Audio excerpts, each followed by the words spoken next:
real world that walks the line. There's a rare few who think outside the box together for the crew. To break the equations, not bound to any rule. Exposing to the world the universe is all view. It takes the talent of the craftsman, it takes the mind of the fool, to make the vision realize energy and matter in a duel. To a break, to a duel. The old man bills was running through his head. Cheryl probably got it hiding under his bed. Penny up the ante, making power for days. Don't listen to a word that the straight dope says. Mike building batteries to power a ship. Victor comes and talking math, that's the why the spiral dip. Sean chucking plasma bolts a mile long. Sheila on the video making tone chuck the prongs. Burning breaking matter, they said it couldn't be done. And to all the people in the chat, I know you're having fun. So it's time to spend your Saturday with the dope and old man Bills. Hello everyone, my name is Nathan, otherwise known as Old Man Bills. Joe, we're rocking out today with the Holographic Universe. Yeah, that sounds rad, man. Let's do it. What's up, everybody? Happy Friday. Hey, what's going on, guys? Oh man, I love that that new intro, man. Yeah, no, that's awesome. It really shows, what good times we have on this show, man. That's what it's all about. Oh yeah, dude. So some of the animated stuff, that one video, man, that Organite video we did, the behind the scenes with the probe. Oh my god. Dude, that's what plays at the end of that video. It was, dude, I was laughing so hard that day. Oh yeah. Oh man. All right, everybody, talking about some Holographic Universe. So Joe, you think it's a holograph, or do you think we're just living life? No, I do think that it's holographic in nature, actually, fractal holographic. That's how I kind of think about it. It's more, it's sort of like when we were talking about scalar last week, and how that has to do with the ether, how you have disturbances that are measurable, differences up and down, across time and a plane. These are how things are measured upper dimensionally, and ultimately they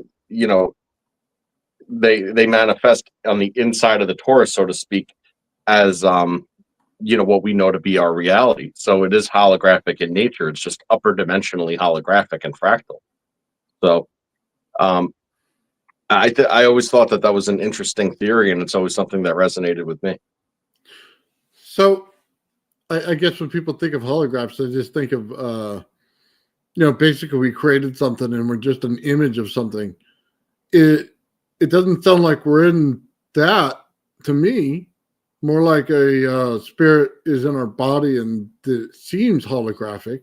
I don't know. Maybe I'm way off on that. Well, I think that what the principle of a hologram is generally is that it's information stored like we know it, right? It's information stored on a 2D surface that's actually 3 dimensions of information.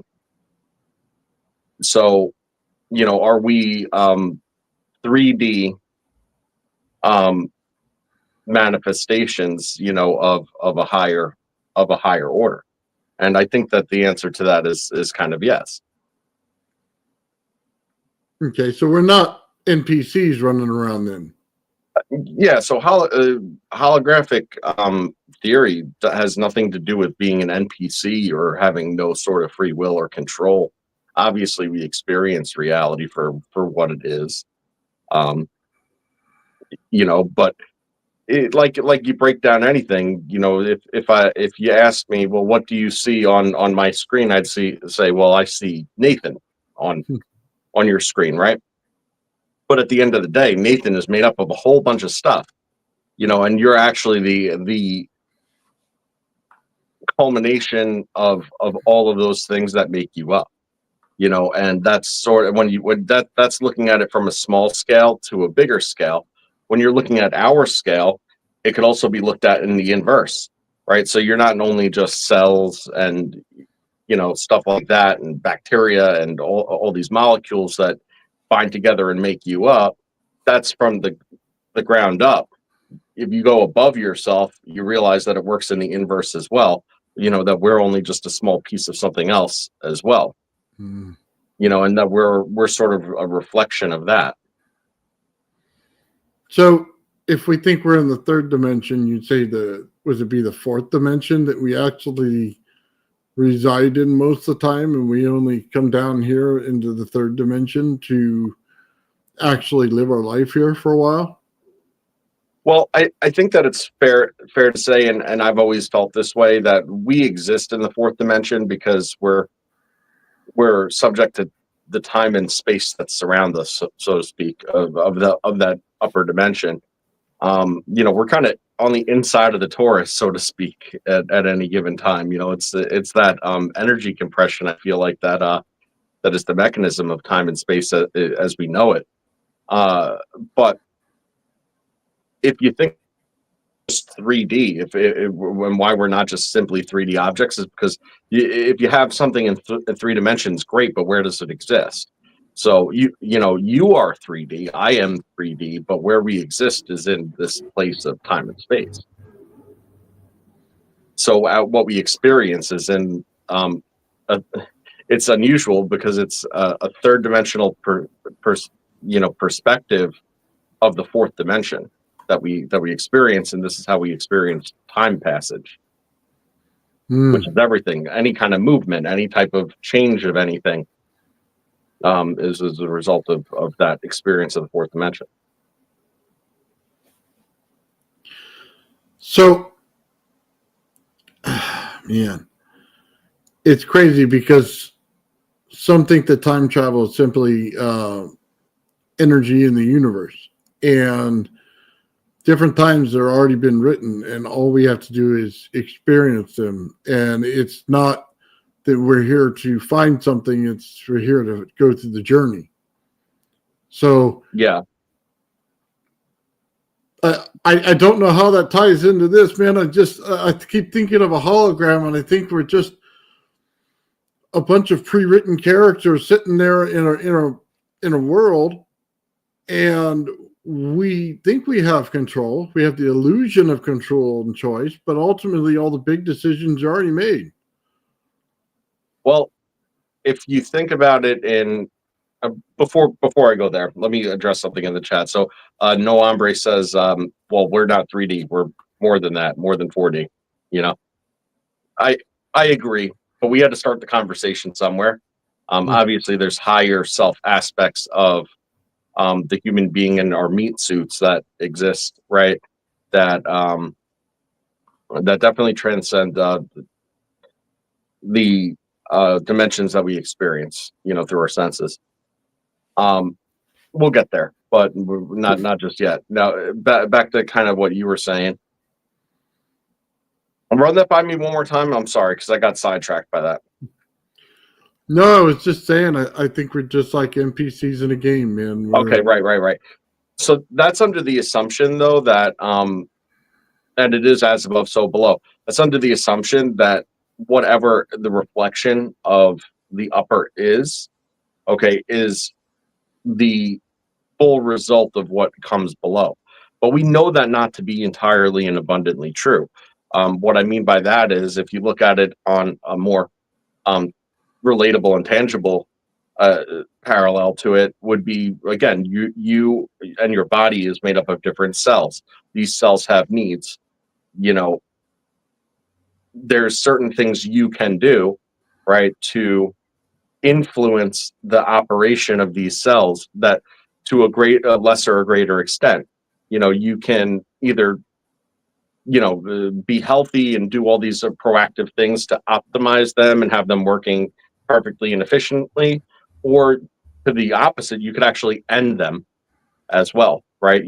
If you just made that decision and then it ends. But at the end of the day, it's all you could do is influence them. There's no direct control mechanism to say what each individual piece of it's doing, right? And there's still a certain degree of something could go wrong that has nothing to do with what was put in.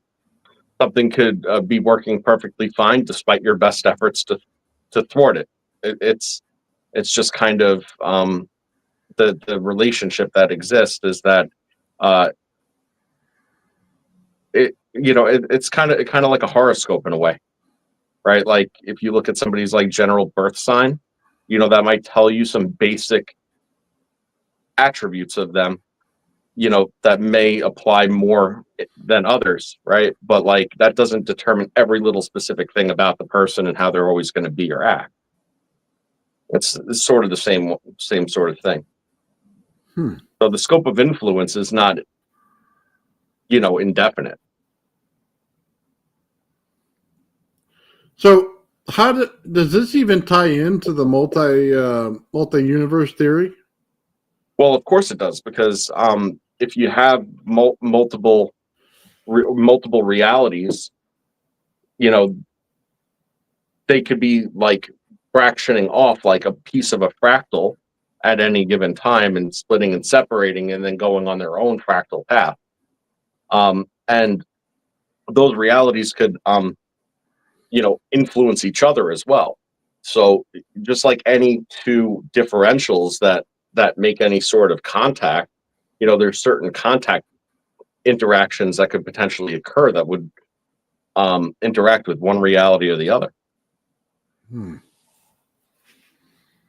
That's interesting, because it's like, one reality I could be doing something totally different. You know what I mean? Just be a carpenter the rest of my life, and this reality, I'm over here doing this in my retirement. So it kind of gets to me a little bit, because I don't believe that that's completely true at all.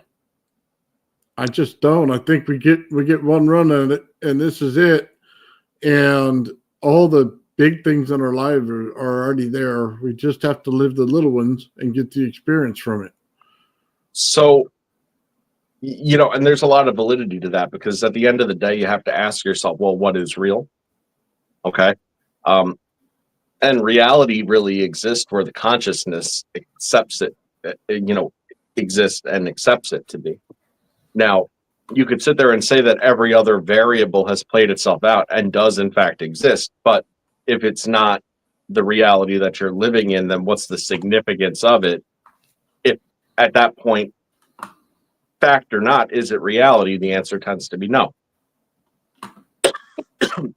But what difference does it make? Well, the difference doesn't really matter in context of living your daily life. The context matters only if you're looking to a next stage of evolution, right? So we were talking about dimensionality. If you're able to, raise your dimensionality and exist in reality outside, like say after you pass away, right? There could be extra dimensionality, right? That you become a part of etherically. Once you're up and above that time space and the timelines all sort of, become abundant for you to explore or experience, right? At that point, then maybe it is significant. Now, if there's a piece of technology that would allow your consciousness to go from one reality to another, then that might be a thing too. It's probably like what SSRIs are. You know what I mean? It's like kind of reeling somebody back in from like some kind of like world of like delusion and paranoia.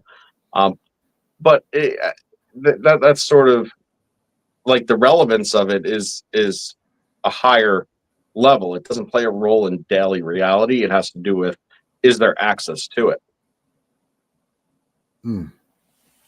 Yeah. Well, maybe there might be. You remember we talked to 8 when we were talking about the organites. There was a possibility that you could transfer your consciousness into another multiverse's body and shift. So, I mean, I don't know, man. That's pretty tough to fathom. And you're trying to ground yourself in reality of this particular spot you're in right now. And that's hard to see, where you just have a world where nothing that you've done exists anymore and you're a totally different person. Yeah, I don't necessarily subscribe to any particular belief of, like we discussed, with 8 that time, like that was his experience. I believe his experience, with it, how I've never personally experienced anything like that in my life. Although it's hard to say. Is it something that you're undergoing all the time? And it just seamlessly integrates right into your waking consciousness and you just don't realize. And those are kind of like the deeper questions that you have to ask yourself, I suppose. But I think Network Metatron kind of nailed it on the head when he was just saying it comes down to this. Everything as a whole is one. All is one. One is all. The further up you go, where everything is just a fractal piece of something higher up. You become a simpler form. Everything. Now I'm talking to everything across the board becomes a simpler form the further up this scale you go, until you realize that it's all born of the same. It is all of the same. That's my, that's what he's saying, and that's my belief on the matter too, personally. And it's easy to understand how things of simpler form could break down into all these more complicated things. It's sort of like a piece of clay that's just a lump, but then the piece of clay turns into something that then gets a piece of that torn off of it and turned into something else. It just becomes more complex as it falls downwards, so to speak. Which is why, hey, look, there's Nathan, but Nathan's made up of cells and molecules and bits and pieces of all things that comprise you, right? And you can do that all the way down to the atomic level. It's just kind of how it goes. Okay, so we're basically living in a Jet Li universe where it's the movie The One, where he goes from multiverse to multiverse in order to get all their energy from him. Well, maybe that's not part of us, but the multiverse theory of it is what you're saying is probably going on. I mean, to a degree, it is. But again, if it's not tangible and it's not part of your reality, then is it real? There's a difference between, true and real. I think it's true. Now, whether or not it's real is another thing, right? To me, that's like when it comes to like a holographic universe situation, though, that's not the aspect of it that really strikes me. Is the multidimensionality aspects of it, Okay. or multiple reality aspects of it. In our reality and the things that we like to talk about here, it has to do with ether. It has to do because if when we were talking about scalar the other day and how scalar just doesn't necessarily act like the rest of the electromagnetic and dielectric types of things that are more easily observable, right? Scalar tends to be a disturbance in the otherwise still grid of the ether, and that is the manifest of it. Now, the thing about ether, in my opinion at least, is that if you want to visualize it like something, visualize it as like a net, right? We've all seen like the how gravity curves time space sort of thing, right? With like the Earth globe sitting in like a mesh, and then it bends it, right?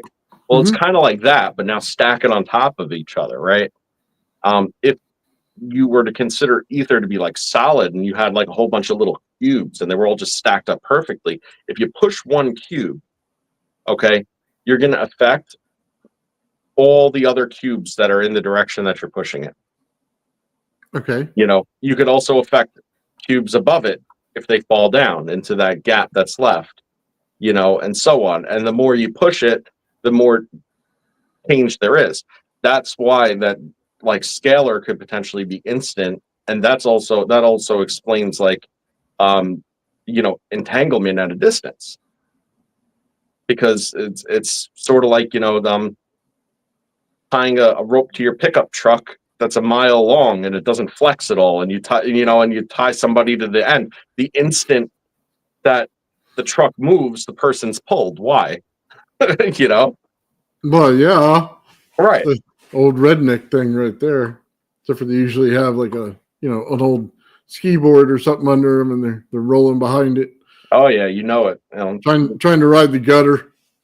Put a tarp in the back of your pickup truck, pull up the hose, get it going. Okay, so I'm a little lost on this, to be honest with you. Okay, go by another movie reference.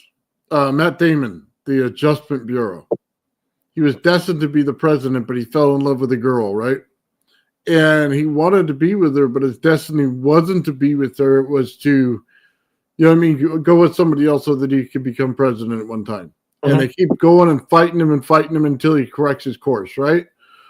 Is that what we're living in? Like that, what our individual setup is, that it's already written?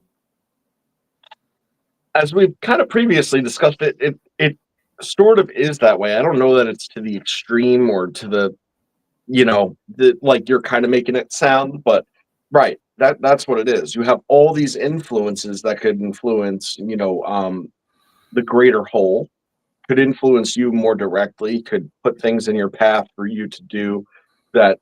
But again, because it doesn't have full-blown control of the entire circumstance, it's still up to you to make those moves and to do the things. But the influence, the influences and some of the things, some less subtle than others, right, are kind of from above. Like, and when I say above, it's not like in outer space, it's like above our dimensionality. So no matter what we do, we're going to be drawn back to the same point. Not necessarily. I mean,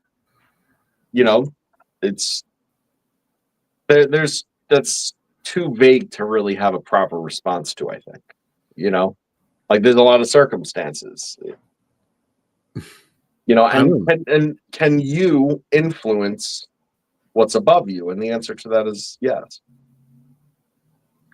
It's not a one-way system either, You see, the trouble I have is, and I can start believing in all this. If we can prove that time travel is possible, then I have no problem believing in all of it. Okay? The one drawback is I keep getting told the same thing over and over. It's not what you think it is. You can't physically go back. You can't influence it the way you think you can. It's a manifestation of your soul or something of that nature of your light body that goes back. So I disagree in that. And when I disagree in that, it's hard to look at the rest of it and say that there's multiverse or anything else if you physically can't go to it. And maybe it's more important that your light body goes to it than your physical being, right? Mm-hmm. But it doesn't make sense to me in my head. I can't jump that wall. I can't make that barrier go away. If I'm going, I'm going. You know what I mean? My physical form right now is going somewhere else. And it may be that the energy takes me there, but I got to come back to a physical form in some way when I'm there. Right. Well, from the psychology perspective, for what it's worth, these things happen all the time, these reality shifts, just based without them even like occurring on some kind of physical level like you're kind of contemplating. Like for instance, if you know something that somebody else doesn't, but it both involves you, or both involves is something that of your mutual concern, okay, you're actually living and acting out on two separate realities based on those different bits of information that you have. So one person's reality is based on a piece of information that they don't have, okay, and yours is based on one that you do have, that might be affecting you but not them because they don't. And then if they find out, then the worlds collide where the sum of you knowing and them not comes to fruition and manifestation, and the timelines kind of cross at that point. So it's not just like this physical thing. It also has a lot to do with what you know, what you don't know, and your perspective on things, because realistically, we all create our own realities, even if we have a shared reality. Okay. the part that gets me about time travel, Joe, is MH370, right? Mhm. We say you look at it, and an astronaut always says it goes through a portal. Well, it has to reappear somewhere, and if time is just a manifestation of energy, then it's got to be in a different time. That means their physical bodies are in a different time than ours are. So that means that time travel is possible in your physical body versus just in your spiritual body or your light body. You see what I'm getting at here? There's got to be a component because we see it. We see a portal opening. We see them sucked into it. Mhm. So what's the deal, man? When they came out, Okay, no, I like that. So the component here is on the other side of the Planck scale. Okay, so it's not only time travel, okay, it's also space. It's time and space. You're out of both. So what that's like for you to kind of get your head around it in just like a physical way, okay, is let's just say that you go into a closet, okay, and this is a magic closet. okay. All right. And in your magic closet, you realize that you're not in a room, you're in a closet. All right. So you're like, okay. And you open the door and you walk out, and it happened just that fast. But when you walk out, everyone's like, where have you been? What do you mean? I've been here all along. You know, see, in that closet, you just experienced what felt like this weird situation that you've ended up in for like a couple of seconds and then walked out of. And that's your experience with it. You were in this room, but while you were in this room, what ended up happening was the world was actually going by, and it's 2 years later. You see what I mean? And then, like, now you walk out of the room and it's like the world was spinning by you, but your experience was not the same as that. But now that you're out of it, now you're caught up to the timeline again. You're back in. So it's just because you're being removed from time and space, therefore you have no perception of time because you're not subject to it, because you're not in it. Okay. You're outside of the torus. All right. Then once you re-enter the torus, when that point of entry, a certain amount of time would have elapsed. So now you're just wherever and whenever you re-enter. That's sort of the deal with it. But the experience is like you walking into the closet, being like, what the hell am I doing here? Walking out and then being like, oh, look at that. So hold on. So you're saying you can physically go through time in fast forward mode. Yeah. Okay. And then come out and it maybe 2060 or something. And we're everybody doing different things. But if you can slow time, then you can reverse it because everything has its opposite in nature. Sure. So that's what I'm wondering. So it's not just your, you know what I mean? Your light body, you physically can go back and forth. That's what I'm having trouble because at that point, you're no longer an NPC in a game. You're no longer, you know what I mean? Put it up in this universe that somebody else put up for you that you decided before you got here or anything else.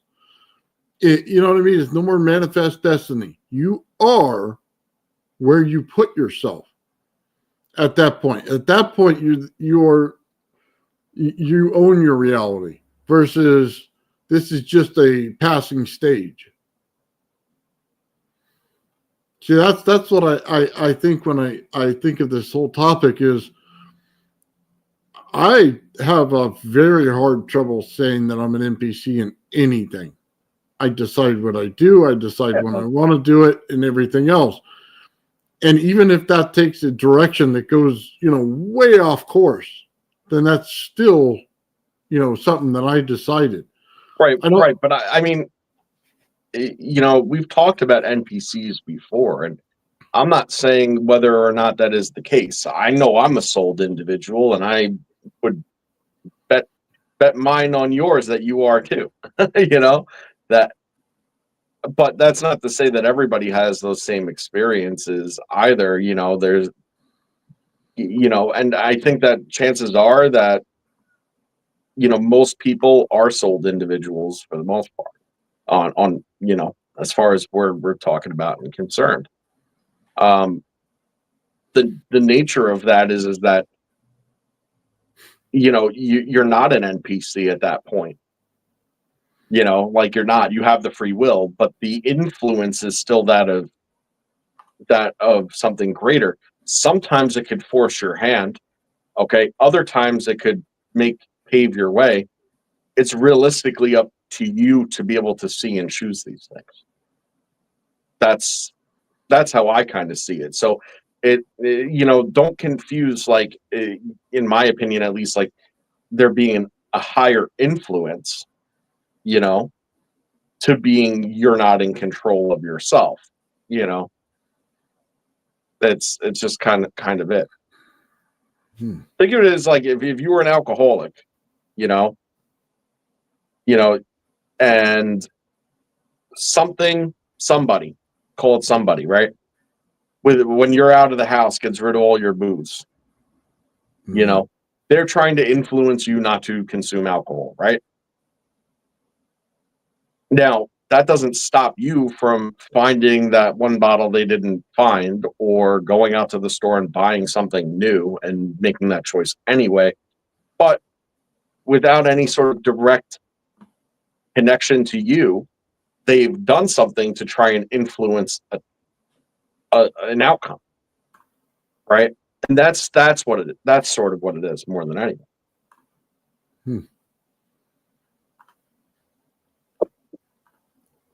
Oh man, it's like Adam Sandler hitting the pause button in his reality, and then fast forward to the junk he doesn't want to see anymore. Yeah, man. But again, like these aspects of it, I mean, although I could talk about them all day and it's fascinating to me, I think that the best parts about Holographic Universe really has more to do with the fabric of it. What that kind of implies as far as the fabric, because it's in direct relationship again to the ether, and it's in direct relationship, to all the physics that we kind of talk about, how everything's fractal in its nature and everything like that, all the geometries and different things that we experience in reality.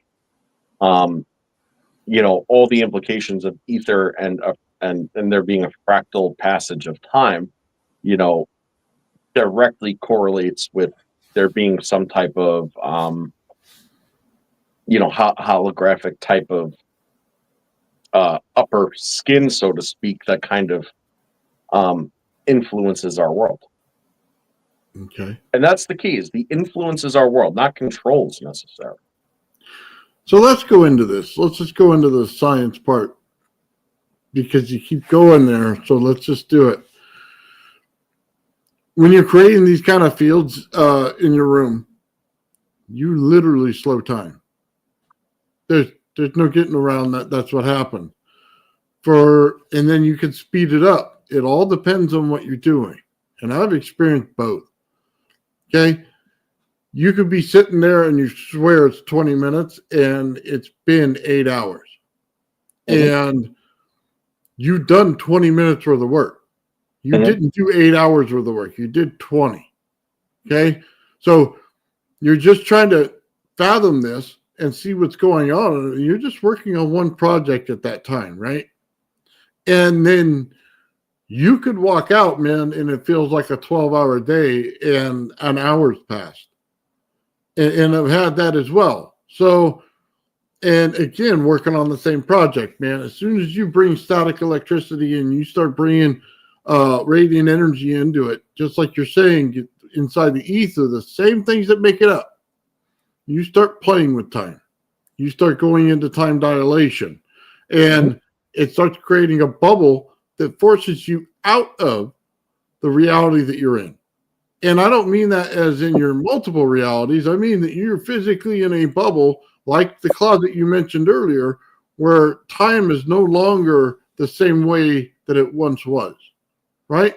So I have, yes, and I sent you a video the other day of an experiment that I did, right? Mhm. That actually, in my opinion, and I have nothing other than my word and observation to prove this, okay? But I have that coil that I use. It just runs audio frequency through it. It cancels out. It's all it does, right? Well, I was running it, um, and I was doing some different experiments with smoke and vapor with it, which I like to do. And I'm gonna have to figure out a way to properly video it better than I was, because I'd love to share it in more depth one day. But to kind of tell you what the results of the experiment were two things. Okay, first off, the entire in a total sphere, okay, right around it, it has a zone where smoke and vapor will literally exit from. Why? Because it's scalar. You could literally blow, you know, the vapor right at it, or take an incense stick and put it, all the smoke right on top of it. It will expel the smoke out from it. Mm-hmm. 360 degrees. Okay. And you can kind of see where the zone is, where it starts to taper off, because it'll become diffuse at that point. But it actually accelerates away from it. Aside from that, now, if you manage to get some up in the center, okay, this is where it kind of gets interesting. It gets stuck. Okay. And when it gets stuck in the center, it actually does not look like it looks like it's going back and forth in time.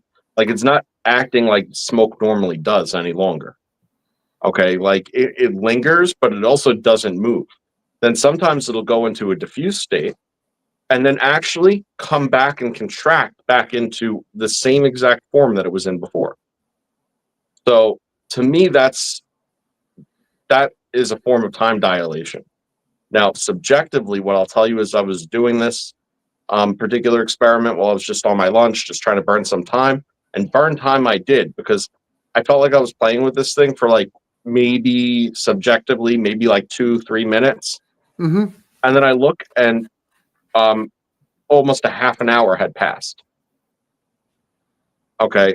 So, in the inside of this thing, I feel like it's slowing time down, and on the outside, it's speeding it up. Okay. Depending on your locality, I get it. So yeah, so like where I was blowing the smoke, it's stuck and it's slow. But from the outside, I couldn't even believe it. I was like, I can't believe that I wasted my whole lunchtime. I was like, but I didn't.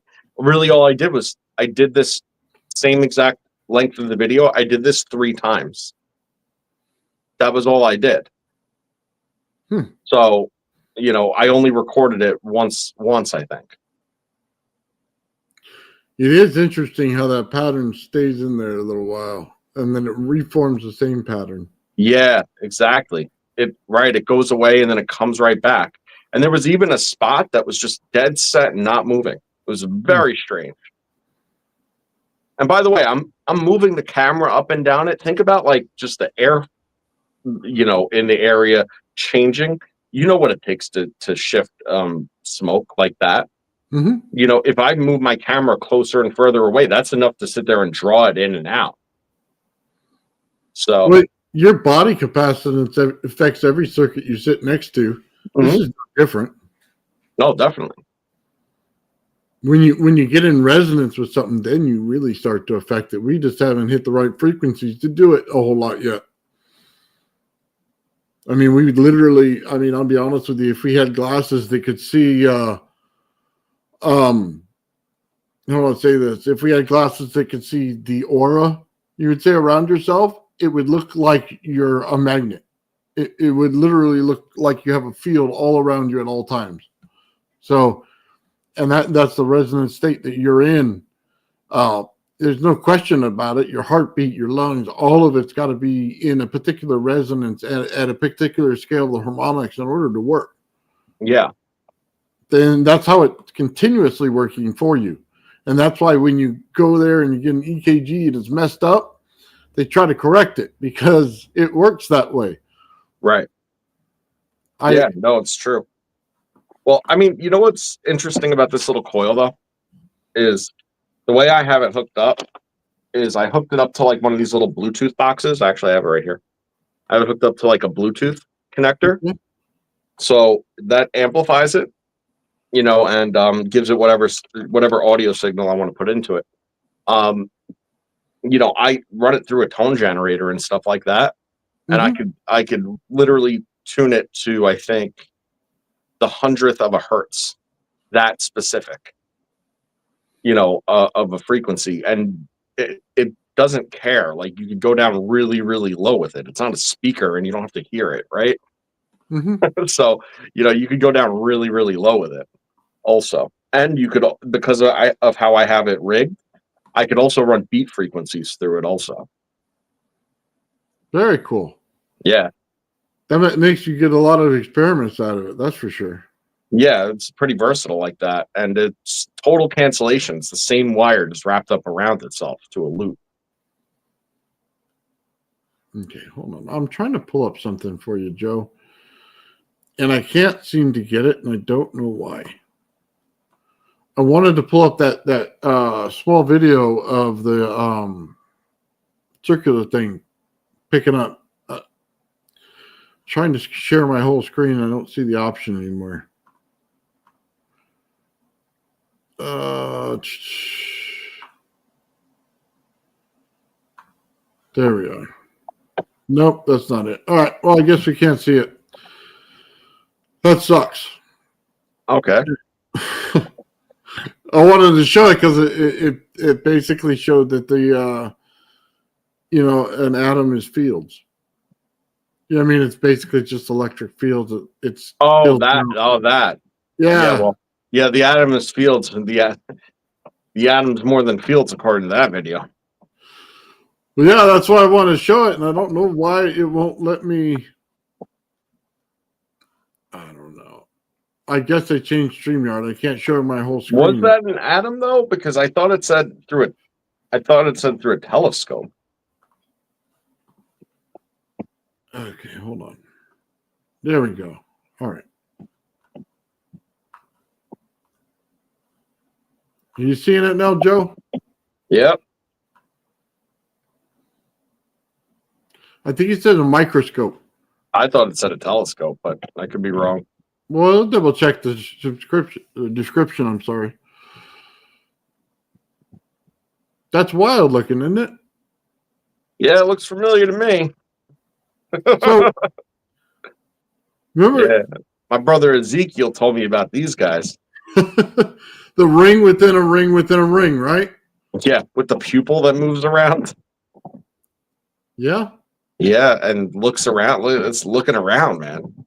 That's wild, isn't it? Listen, I don't know where it came from. I think it's amazing regardless of where it came from, real, fake, or in between. But, I always like to approach these things skeptically. So I, you know what they said in Tropical Thunder, never go full retard, Well, even in, oh man, they have paintings of it where they had angels or something come down and they told you the ring within a ring within a ring. Oh, yeah. And people didn't understand it, right? And anyway, that was just something cool. So hold on. Very cool. Let me see if I can't pull that picture that you showed as well. There we go. All right.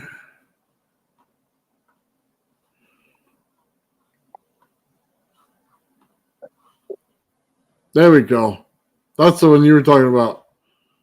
Yeah, that's the one. Looks familiar, doesn't it? Well, it looks kind of like the same thing. That's what I'm saying.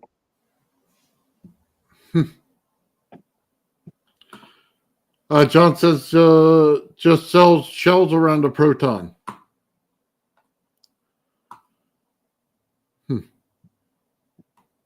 I think it's a little more than that. I think, honestly, when we look at something like that, man, it's compression, and it's showing you different levels in a sphere of compression in each level, and they counter rotate you know what I mean, throughout the whole planet. And although we see them as one ring, they're actually built out in spheres in our planet. But if you were to take it out in space by itself, it would just show in rings. Could well be. Well be.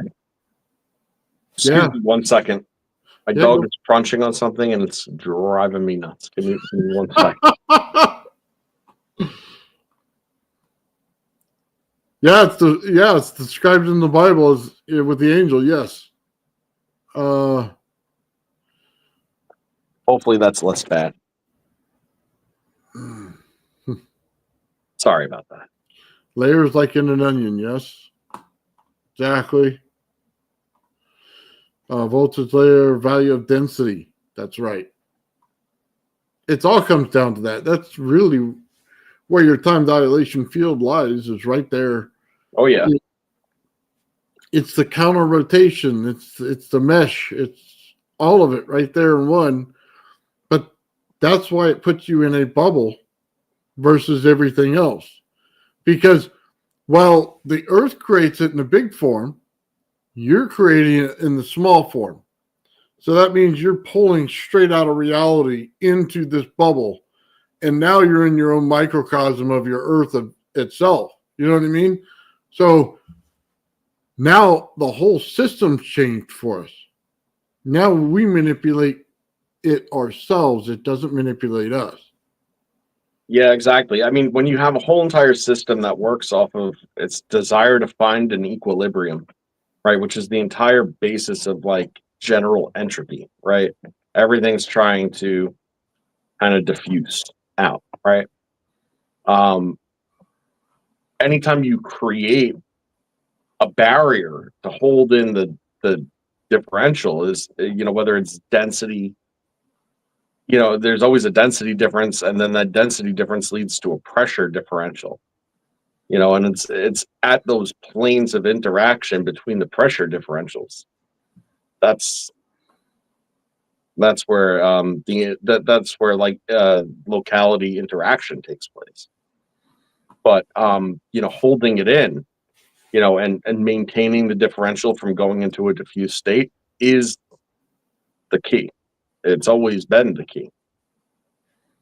And it's, if you think about it in the ether fabric perspective of it, right? It's like it wants to go back to the still. How do you keep it in this high charge form? Well, by spinning it, obviously. Because that's how you maintain stability. We all know things that spin are more stable. Why? Because they hold together in onto themselves. Yeah, but it's like, what is that, the little gyroscope thing? It has to move in multiple directions in order to function properly. So, that's because of dimensionality, though. Yeah, well, we have to, go with that. Well, right, exactly. But proof of concept is there just with a top. You spin a top, but what's the difference? The top rides on a flat plane, so it only needs to be stable on one plane. So that one directional axis of rotation is enough to stabilize it. Right. The second axis of if you introduce the second axis, it could be stable in 3 dimensions. Okay, but the thing is that if you add the third, now that's when you become stable at a higher dimension, the higher dimension that you need. So funny. My brain went to the Merkaba machine where he takes the sound in every direction. Yeah.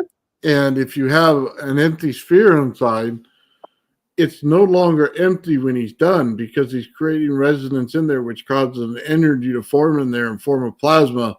And the actual chamber that it's in will cause it to go in and then burst out with energy. So you think your field's just going to be in the center, and then before you know it, you have a scalar field that built right back out. You know what I mean? In radiant energy. And so it just kind of blew my mind the way that machine actually works. Well, another thing that's plays a role too, and it could run a direct analog to any electrical system as well. Is we talk about impingement all the time, right? But one of the factors of impingement that we don't necessarily discuss, okay, is the fact that you could use impingement to influence directional vector propagation. Okay, so for instance, if you want to think about it from a hydrodynamic perspective, okay, if you were to take a hose, right, and a funnel, right, depending on the angle in which you express the hose into the funnel will determine what the water does when it hits the funnel, right? It'll splash all over the place if you point it directly at a wall, right? But if you angle it like 33 degrees off the end of a funnel, and you're able to direct the water in a position, it'll actually swirl around. Okay, now if it's swirling around with no second adjustment vector in a second direction, okay, that water will just spin back around and smash back into itself and deconstructively interfere. Okay, but if you pitch it at the proper angle toward the funnel and then also down ever so slightly enough, then actually all you could get is a continuing vortex down. And you could introduce the spin just by the direction that you introduce the water. That's in the water perspective, but what that has to do with impingement works like a siphon, right? And that's the nature of the choke and the two-way system of it. Anytime you siphon something, you're taking it from an outside source and then directing it. So that's why the impingement's important. And if you want to influence the flow of a system to get the types of results you want. Rodent coil. Like a rodent coil. Impingement in the center. Mm-hmm. Holds the vortex because of the directionality of the wires. So you're already flowing in one.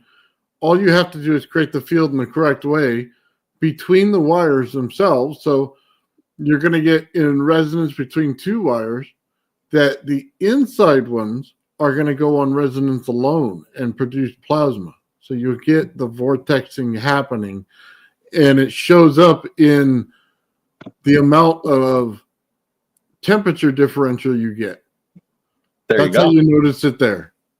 Because the outside would be the room temperature and the inside would be colder, and it'll hold energy for a while after you turn off the power. Ta-da. It was funny because that's why Alexa's gravity flyer stays in the air for a little bit longer before it drops, because the energy is stuck in a bubble and it can't go anywhere until you drop that outside field and let it out. So, which gives rise to, hey, can you take a geometry coil if you manage the weight of it and lift it off the ground?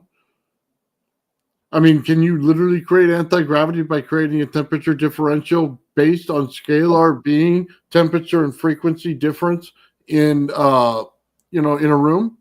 Well, of course you can. It's just got to be great enough. Oh, great enough, or you understand the correct frequency in which you're standing. So if I stand 6 feet, right, I got to understand which frequency I'm in at that 6 foot level. As I go another 6 feet, what's the next frequency I'm at? You know what I mean? How much higher is it going to there? But then if I want to skip frequencies and I stand here and I want to go to the top of the mountain, what's the frequency at the top of the mountain? Can I immediately get there if I'm in a bubble by myself from here to there immediately? That's the whole gist of UFOs. That's simply changing the frequency to change the amount of energy in your system, because you're literally playing with the voltage and amperage field at that point. You're just unleveling it. Oh, so, and I said this a very long time ago, but it's so in context with this so that it's got to hit differently now. It's when you take that scorching hot pan and then you put a drop of cold water on the pan. It creates a vapor barrier. This vapor barrier is only 212 degrees. That vapor barrier will take forever to boil off that drop of water. Okay. So what ends up happening? That vapor barrier breaks the locality with the pan, and the bead of water will literally could zip right out of the pan, like at an incredible speed, and acts frictionless against the surface, you know, uh, because of all that same thing. It's not that it's skating on the vapor barrier; it's that there's such a high temperature differential between your drop of water and the pan, and it that the effect is created. We're used to seeing the effect happen, but boil off so quick because the differential isn't enough. But when you get the differential correct, and you have that vapor barrier, then it works perfectly every time. Joe, I thank you. I've been testing at the wrong time of day. There's certain things you see all the time and you never account for them. And I talk about them all the time, but I guess it didn't really hit until just right now. I live in California. It's hot all the time in California. Okay. And I was thinking about this morning, and it just came back right now. It's been raining all night in California, right? So it's cold. We start to get fog. We start to get difference in density in the air, right? But that's what we're talking about here. If I create static electricity in a hot room, it fades because it's hot in the room, right? Static electricity is born in the heat of motion. So when I go outside and it's cold and there's fog outside, now I have a cold environment and I'm creating heat in that cold environment. Therefore, I've created the correct conditions to pull this in. I guess I just didn't think about it. We're not putting enough energy in there to affect it inside the Earth in the amount that we need to. But with the energy we're putting in, we can still make this work, right? I had to take into account what the weather was like. But you got to remember that differentials, okay, are the critical aspect of everything. It's not only just temperature or moisture levels or anything like that either. Like that's one aspect that's definitely affecting your system generally. But if you just if you just drop two things together that are different densities, you'll see different reactions also. Yeah, but okay. It wasn't just affecting one system. It's affecting them all, Joe. So remember I told you my Tesla coil when I brought it outside, they did the cold energy experiment. I lit up my front yard in that nice looking star. Yeah. But then I touched the wire and it all went blue. The whole wire went blue, right? It only did it because of the temperature outside. You know what I mean? It's like 40 degrees outside. Normally it's like 80 degrees outside. So it was so different of an environment. The pressure outside was different. So it was causing it to do things it normally wouldn't do. That's what I'm getting at here. If I'm building a plasmoid, I literally need to change the pressure in the room. I can't have it hot at all. If the field inside is supposed to be intentionally hot versus the outside being cold, I need to reinforce the outside to get a stronger field. Yeah. The isolation. That's what I was missing. I wasn't thinking about it. Sometimes, man, when I pick up a lot of energy in some of these devices, it's I let my garage door open because I got some kind of smell going on or something. You know what I mean? You get ions in the air. So you open the big garage door and you get this nice cool breeze that comes in, right? And all of a sudden your system starts to go a little haywire. You start to pick up energy out of the blue and you don't know what's going on. Well, the whole thing we always talk about is I just changed the temperature differential. I changed the pressure in the room. You know what I mean? I affected it in some way that I didn't account for in an experiment. Now, the one thing that I think is important to realize here, and correct me if you think I'm wrong, but is that once you could achieve the state of isolation, then the external environmental factors really don't matter as much, if at all. Because it's just simply a matter to be able to build and contain the field, Yes. and there has to be some kind of modulation that you'd have to be able to nail the formula down on, or something, in order to know what you have to do to be able to build the field. But I think that if we'll go out on the conspiracy end a little bit, if you want to give any credence to testimony and stuff like that given about people who say that they've seen UFOs, whether they be military, whatever have you, once these things are on, they're on. Oh yeah. That's it. Like, you don't turn them off. You just have to get them going. So once you get it going, that's it. Now it could rain. It doesn't matter. Now it could be Antarctica cold or Arizona hot, right? It doesn't matter once you have it going. But the fact is that you have to get it to that point. Well, okay, it's like the Meg. The Meg will freeze on you if you put in a cold energy circuit and you have the fields correct. The vortex that pulls into it will freeze that thing, right? And it'll literally grow icicles on it. Okay, that's the way that thing works. That's the system you need in order to create that field properly. The system I have doesn't do that. It doesn't account for that. You know what I mean? It creates it based on the environment the person was in, and he's in a cold environment. You know what I mean? Right. The whole entire nature, like anything that we're talking about, all just has to do with breaking diffuse differential. Breaking the diffuse into differential. So it tends to be the yin yang is kind of what it comes down to on all aspects, whether it be hot energy, cold energy, or hot temperature, cold temperature, or whatever the manifestation is. You have to have a separation of a separation, and that's got to occur. That's what breaks the locality. Well, yeah, because that's it. Like it comes down to something simple. Hot air balloon is real simple. It's cold outside. It's colder when you get up higher, and you're putting a lot of heat into it, right? And for all lack of a better term, it creates a little field that sits around it and radiates heat. And because of that, you go up in the air, right? It's as simple as that. You're just doing it with electricity instead. Yeah. Well, they talk about the charges of the Earth and our atmosphere, right? And the Earth is negative and our atmosphere is positive. When you kind of think about it in that regard, and you realize that when you say the Earth is, you're talking about the surface. You're not talking about necessarily the surface of the Earth. You're talking about the Earth itself, right? So it would stand to reason that the further into the Earth that you get is a higher negative charge, right? That, and the further up into the atmosphere you get is the more positive charge. That means that where we kind of are is a state of equilibrium, on the surface of the Earth, where it's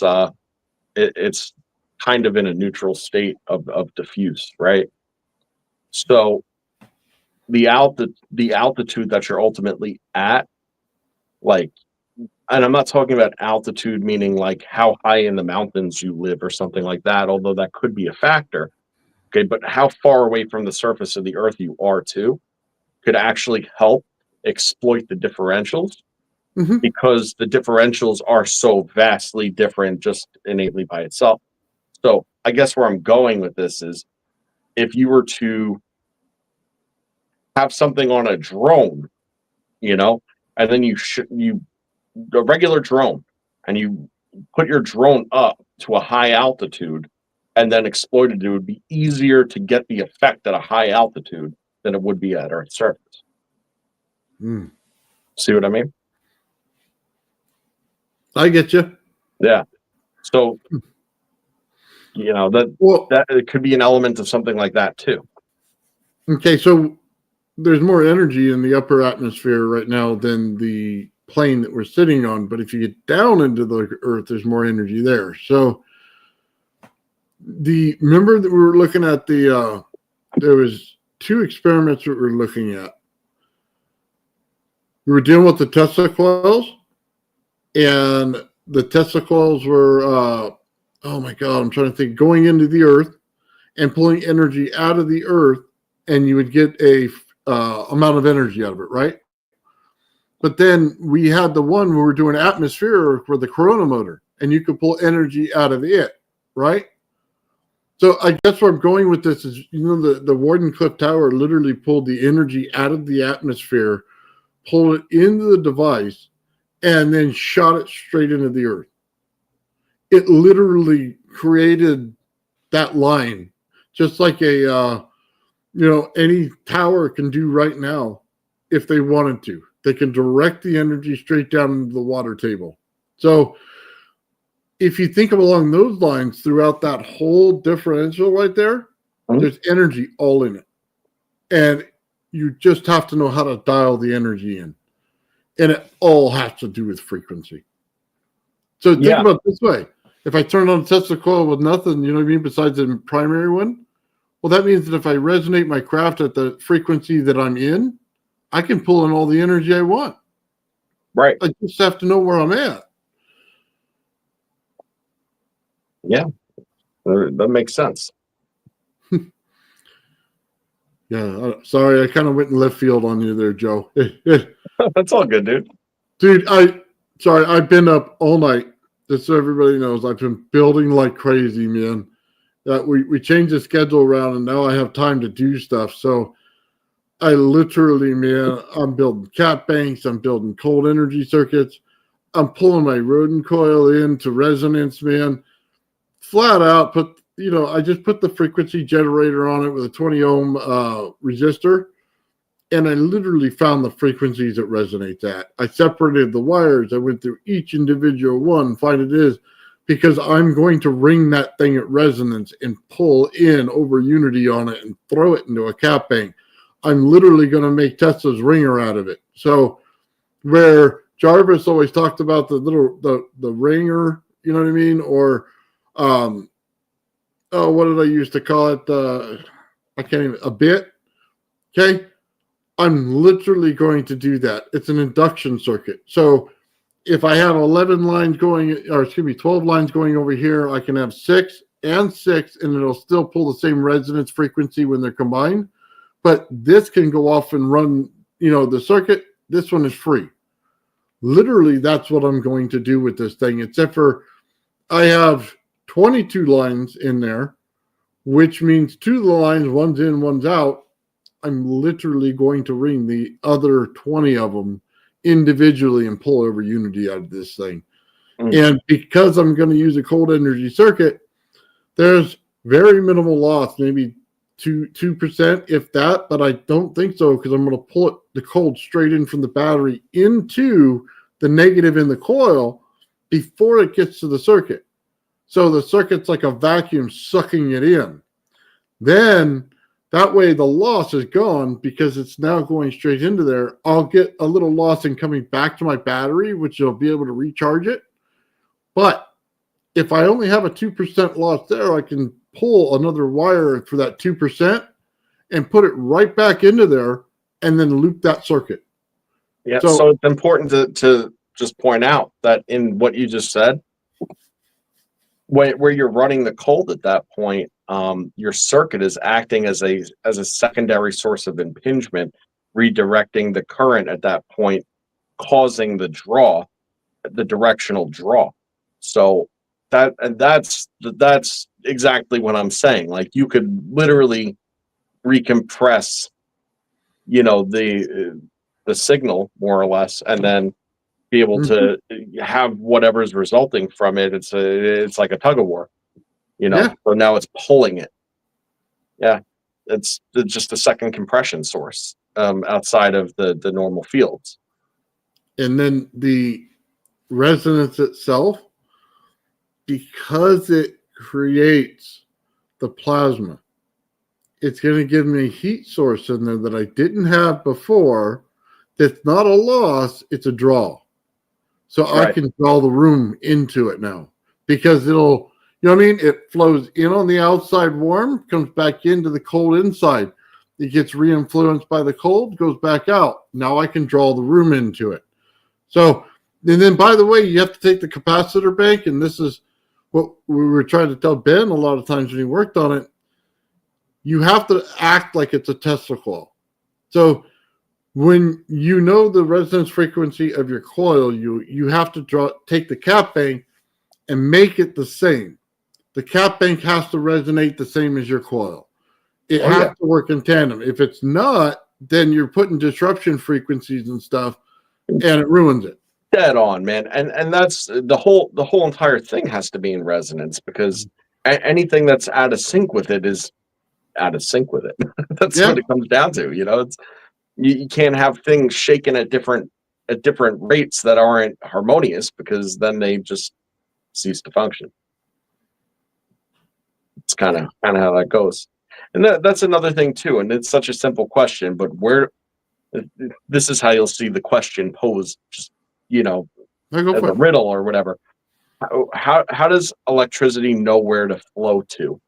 Like, how does it know where it's needed and doesn't flow where it's not needed? And the answer is the draw. Mm-hmm. The load acts as a draw. So that's it. If there's nothing drawing from it, then there's nothing to do. So, it's such a basic concept, but I think it goes right over like a lot of people's heads. And like, I mean, that's a lot of people's heads that are into the stuff we talk about. Forget about like, the general population. Like, I mean, that would make no sense whatsoever to them. They just think a live wire is a live wire, right? Okay, so let's just make this easy. Everybody thinks that a PNP works based on the difference in electricity. Okay? They say it doesn't function without it. It can't open up. So they put a resistor in there in order to resist it, to give it a differential, right? What if I just told you that all you did with that is you changed the frequency of the circuit right there, and you put up the voltage and you dropped, you know what I mean? You dropped the amount of amps, or you brought the amount of amps up and you dropped the voltage, and then it changed, right? But in that, it created a temperature differential in order for it to work, so that it could saturate the field in order for it to turn on, right? That's all that's really going on here. You know what I mean? That's it. The only thing we're doing is, it's like the resistors, the heat draw. We're just going to replace it with a small neon light, so that the neon light is our pull. So it's going to pull the negative right out of the battery. It's going to create a flow direction. Then when you have it in resonance, then all the special magic starts to happen. It starts singing to you. Resonance is literally song. Okay? It's harmonics. Mhm. When you don't hear it singing to you, it is not harmonically balanced. Okay? It's as easy as that. That thing has to sing to you. A deaf man like me has to be able to hear it sing to me to tell me it's in proper resonance. Yeah. Well, right. And that's it. Like the more you kind of understand just about, like you said, if you understand like how audio plays out, then you'll understand the need for resonance and everything being in tune, the nature of constructive and deconstructive interference. If you want to understand flow, you better understand water. If you understand water and you understand sound, then you kind of understand this. But realistically, the hydrodynamic components of it tend to be a lot more complex um, than the what you put in, what you get out, because that's all modulation and controllable. And it's the rest of it, because all the rest has to, the hydrodynamic aspects all have to do with geometry. Yeah. Well, that's why we build them a certain way, right? Yeah, I'd say. You make sure you have non-canceling fields. You make sure that the energy crosses over at the right time. You make sure that you don't build something that's a canceling field. You don't want it to be. Everybody thinks these coils, when you put them together, that they're one unit. They think you're like just wrapping a coil around a core and it's one unit, right? It's not. It's multiple layers of a unit. And that's the biggest difference to get into your head. That's why you go, okay, why do I got 22 lines on a rodent coil? Because it's multiple layers of it, not one magnetic thing. You know what I mean? Yeah. It's as simple as understanding that, and once you get that in your head, you got it right. Well, yeah, and it's more than just the wraps too. It's then superimposing the idea of there being, a frequency traveling through that. And I say through that, but I'm saying superimposing on top of to see what the flow looks like, because each one of those lines interacts with the next. So, Mm-hmm. it can be constructive, deconstructive, or it could be in resonance, and if it's in resonance, it's constructive, but at the same time, um, it also goes at a certain degree, like without interference, when it's in resonance, because that's just the state of it. It wants to be in that state. Well, what's impressive about that coil, I'll just say this: even if you run it with a hot circuit, it pulls off a lot of extra energy. Like Ben's done a really good job of showing the hot circuit and how it works and how it flows. And, the extra things that you could pull off of it, when you put an extra coil next to it, above or below, you know what I mean? Anything, how it pulls that field and gives you extra energy in that regard. Absolutely amazing the way it does that to do things. I did it with my Tesla coil, and I put in the radiant energy in it, and that saturates like a mother. It literally saturates everything in that coil. So you can start pulling line after line after line on it. Look, I had one big capacitor, right? And I hooked it to it, and it ran a motor for a few seconds. But that's 1 out of 20 lines that I have. So just understand this: if I had 20 capacitors, you know what I mean? Or I can hook all of those lines into that capacitor and multiply it, or you get what I'm saying, right? I would have been able to run that motor forever and never had a problem with it. It's a simple understanding of that saturation. So, like I said, in hot energy, man, that thing does awesome. When you get it into cold, man, that's when it changes. Like the experiment I did to hold the energy in for a time was absolutely mind-blowing, because I've never met too many circuits that hold in energy like that. And there's no capacitor on this, guys.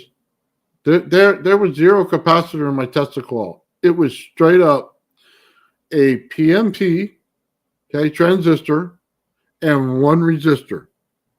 That's it. That's your circuit. There's nothing else to it besides the power source. You know what I mean? All right, And I have a silly question for you. go ahead. Okay, if in a coil, your null zone is throwing off scalar because it's in a state of cancellation. Okay. Okay. Your scalar is always going to be perpendicular to your toroidal flow. Okay. Okay. So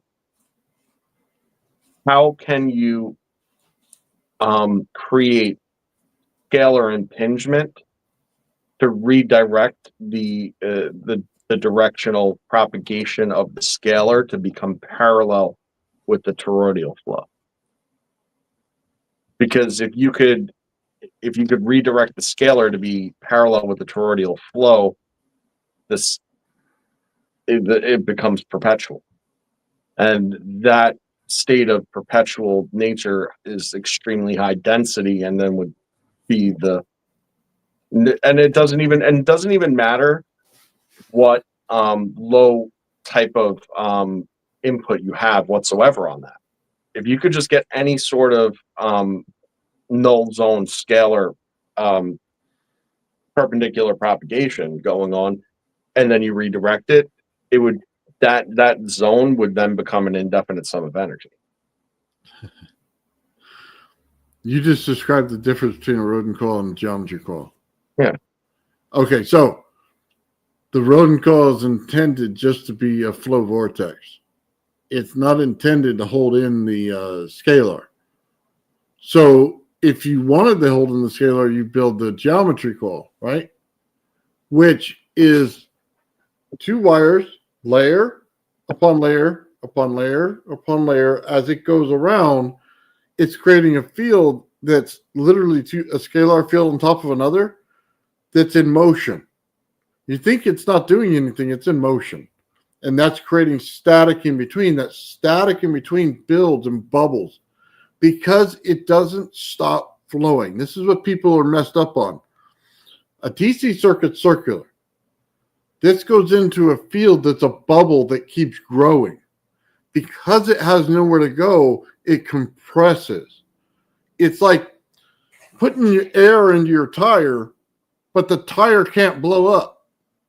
And you keep filling it and filling it instead of a DC circuit where it comes out and goes to every other tire and then comes back to the machine, right?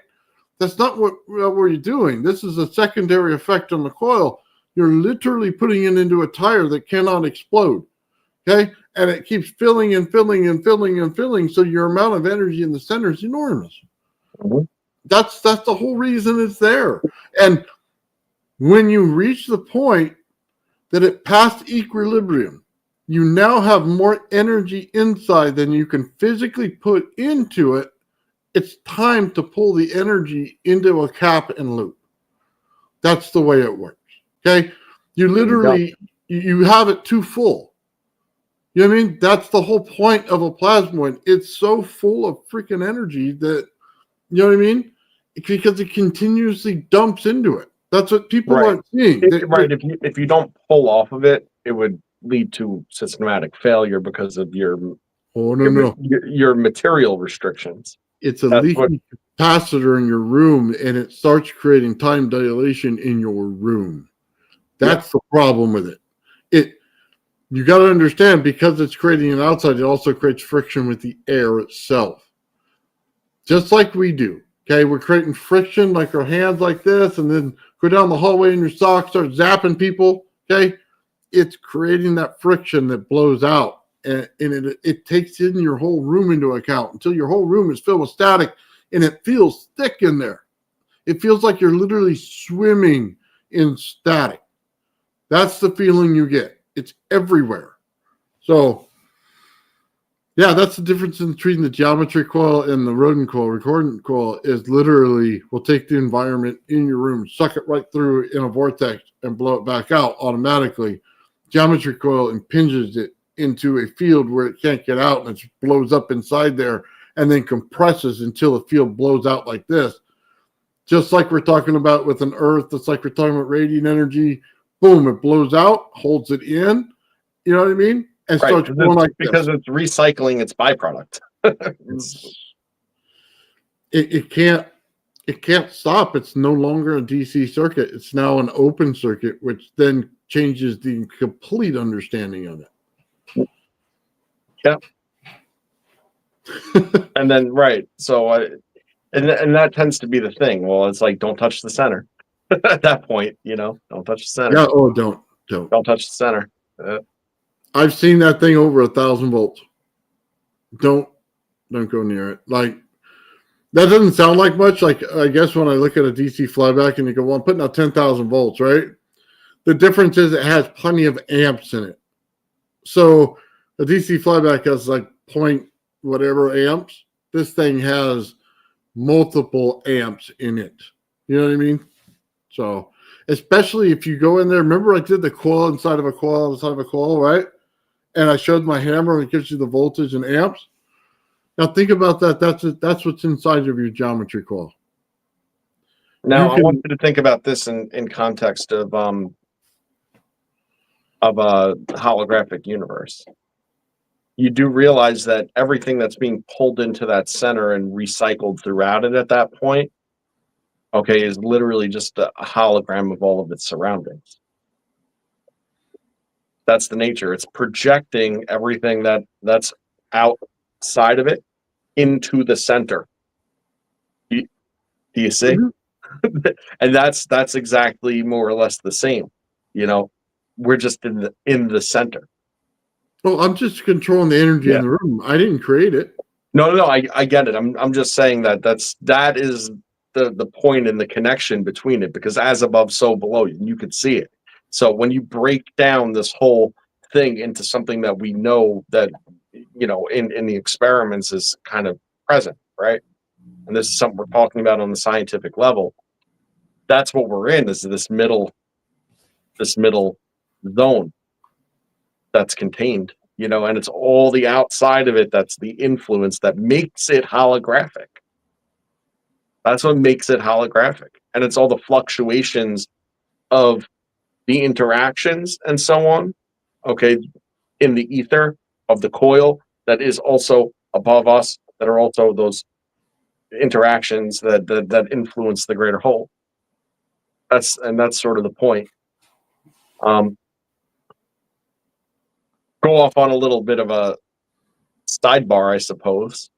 You know, something I've been thinking about recently is like, you know, a heliocentric versus geocentric kind of model. Like, are we the center or is the sun the center? You know, it becomes a really irrelevant question when you think about it from a traditional sense. Okay, go ahead. Because it's like, because we're orbiting the sun, that makes it heliocentric, right? But who's to say what's in the middle of whatever's greater than that? You see? So, you know, if like for our purposes, you know, if we're in the center of our own reality and our time dilation, all these like little dots of stars and everything, I'm not saying that they're not stars, okay, but they're spheres of influence on our geocentric existence, regardless of what spins around what. You know, like, I think that's where I was going with it. Not what, you know, whether we orbit the sun or not. That's silly. We know we orbit the sun, right? My point is, as far as our reality is concerned, in what's centric to our reality, I don't think that they're asking the right question as to what's orbiting what. It's sort of what outside influences come into our geocentric existence as a whole. Because like each one of these stars could very well just be a higher projection of our own reality and as an outside influence, which then ties right into, you know, astrology. So hold on, let me see if I got this right. You're saying the energy of the Earth is based on our locality is all we have to really concern ourselves with because it creates its own energy. But then we also know that the sun creates energy and passes energy to us, right? So then that would be the point of origin. And then if you look at it, then the center of the universe would be the point of energy for each star that's being created. Right. And each one of these stars has an influence on us. You know, if we were on the sun, then it would be more relevant, right? But because we're on Earth, it's all of these outside things and how they project onto Earth that is our influence. Which then again ties directly into astrology, ties directly into holographic theory, ties directly into fractal reality. Ties directly, you know, you see what I mean? It's like the more you kind of talk about each one of these individual things, the more you realize how all of these long-standing beliefs, so to speak, actually play a direct and scientific role in reality. It's kind of crazy.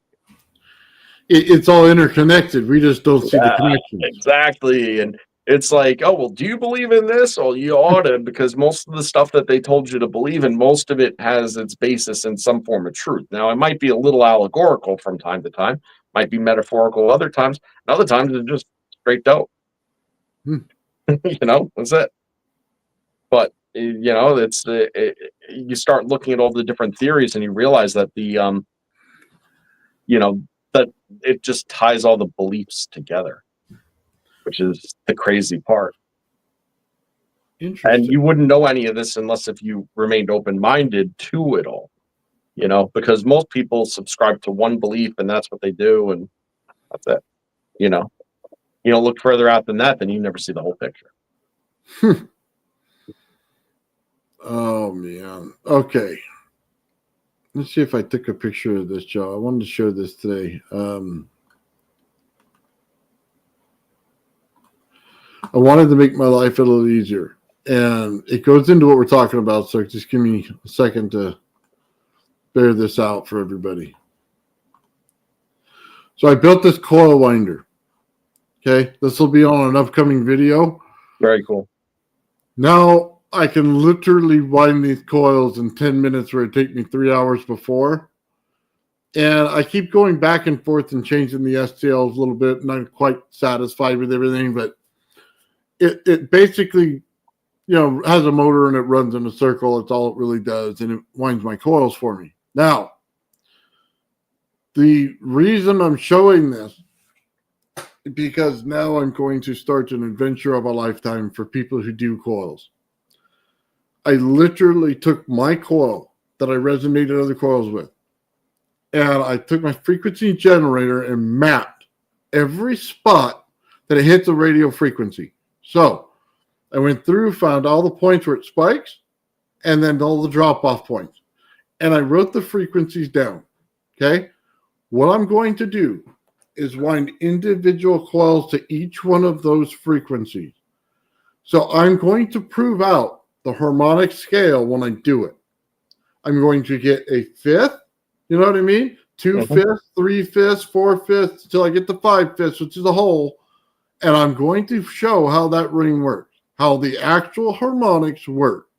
So one will sing, then the next one will sing, and the next one, and the next one, next one, and you'll find that it'll go like this.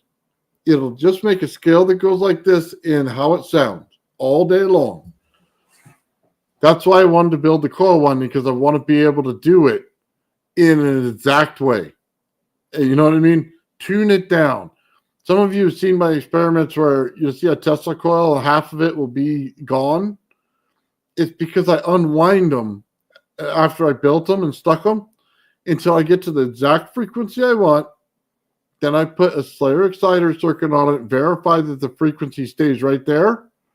Now, the world is my oyster, man. I can turn this thing down to about 5 volts on it and then pick up energy for every one I can do it. I can balance each harmonic perfectly. That's what I want to show. That's why I built the Coil Wonder, because I'm sitting over here going, I'm not going to wind all these things with, scrolling through this stupid thing all day, you know what I mean, and taking 3 hours to do it. So it's something that'll blow your mind on actual harmonics, because we looked at a shape Bob Greenyer did, right? And it was, to me, I saw it right away. He's in harmonics. He's on seventh in the exact winding pattern that he did, okay, that's on this thing. It's in sevenths. You look at it in the vortex, and it'll go up 1, 2, 3, 4, 5, 6, 7 of 7, right, on each one. Each one will go up in harmonics, first, second, third, fourth, fifth, until you get to the seventh. That's literally what this is about. People aren't understanding harmonics when I say it, the ring and tying it together. So I wanted to do an experiment that showed all of it. Now, how that works in the universe is our planets work on a harmonic scale based on the scalar coming from the sun. We literally rotate around the sun that way in scalar. Where our frequency picks up best is the order we stay in. We're not moving closer or further away. We're staying in that harmonic range. That's right, it. the lock. Until we change the harmonics of our planet, and a pole shift would change the harmonics of our planet. And then put us in a different area in the, that we're at now. It'll either move it closer or further away. And I think that's what goes on. And that's the movement you see, is when you start pole shifting. It's like a movement scale. As soon as you pole shift, you get a little further away, you know what I mean, each time. So do the same experiment with horns tuned the same way. Isn't that the way it goes? Oh, but look at the ram's horn. Yeah. It is literally a vortex. That's exactly why Schauberger uses pipes that were shaped like ram's horns. Because he was putting harmonics into the pipe, which means he's putting extra energy into the pipe you didn't realize was there in order to pull the harmonic value to get the water to flow in the way he wanted it to. Well, the shape of the ram's horn, that is the same thing as the directional impingement. Mm-hmm. Tie it all together. This is exactly where it's going. Yeah, energy doesn't just flow in wires, man. It flows everywhere. And it's no mistake that a ram's horn is shaped that way either, because that's the natural development of, the environment. You ever see those things, man? Like yeah. Goats and rams, and they just get up on hills, and you're wondering, I wouldn't scale that thing, but they're way up there. Sorry, just side note. It was kind of, I'm in awe of that when I see it. It's really incredible. I mean, I've seen it and kind of wondered myself, and then just shut down and said, you know what? Don't even try to understand this. Yeah, don't even try. Oh, oh man. Yeah, it's kind of crazy how all this works. We think that energy is so AC and DC, and it's not. It's really not. I've been on this show for 7.5 months, and I've never mentioned voltage or amperage. I don't think one time. No. Never once. Because you don't need to, because you understand the energy, but you have to relate it to something. Okay. Yeah. Yeah. I still relate it to water. I think I think water is just a better way. That's just me. But whatever. Yeah. Well, it's you have to say the value of X, you know what I mean, is this, and that's what people know it as. And the closer you can relate it to what they know it as, the easier it is. If I just came out here and told you the energy flows in this pattern based on this frequency, right? They wouldn't understand it. If I told you we could do the same thing with horns that we could do with voltage and amperage, they wouldn't understand it, right? If you want to understand it real quick, and I did, I saw this with my own two eyes one time, and I was actually like legitimately blown away. Okay, and I'll tell you the brief story. It's very fascinating. It's something anybody could do, like probably at any moment in time. Okay, but I was putting I was putting like some scent into a humidifier.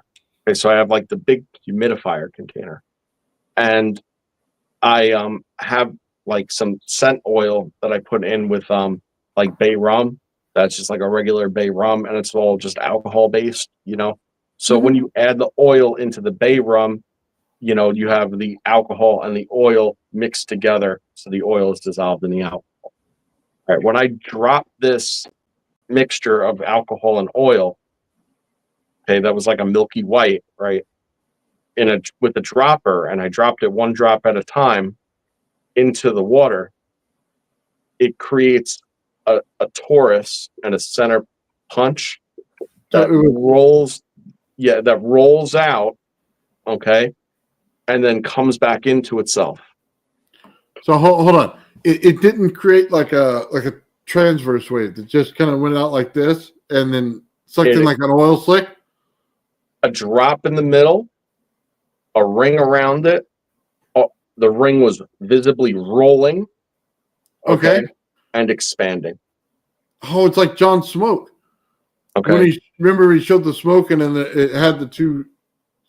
But I forget exactly what it did also, but it did something else. And now I'm going to have to try this again because like it needs to be done.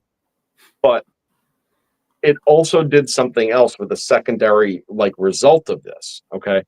It wasn't just a smoke ring going through the water where it was rolling and expanding like that. It also like enveloped itself. It stayed contained. I think that's important to realize because you have the differentials, right? You have alcohol, oil in water. You know, so they're not the same medium. Even though they're all liquids, it's not the same medium. They don't have the same density. And there was a separation of the water and the oil. It sounds obvious, right? But usually oil would float up to the top. But because it's in the alcohol, it was in a state of suspension or equilibrium with the water, but still maintaining a differential. So it literally stayed contained much longer than it otherwise would have. So for the effect to be visible and seen.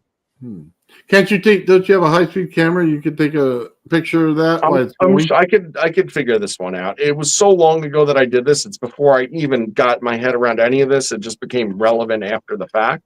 But I think about it all the time because it was so incredible to see. Yeah. Yeah.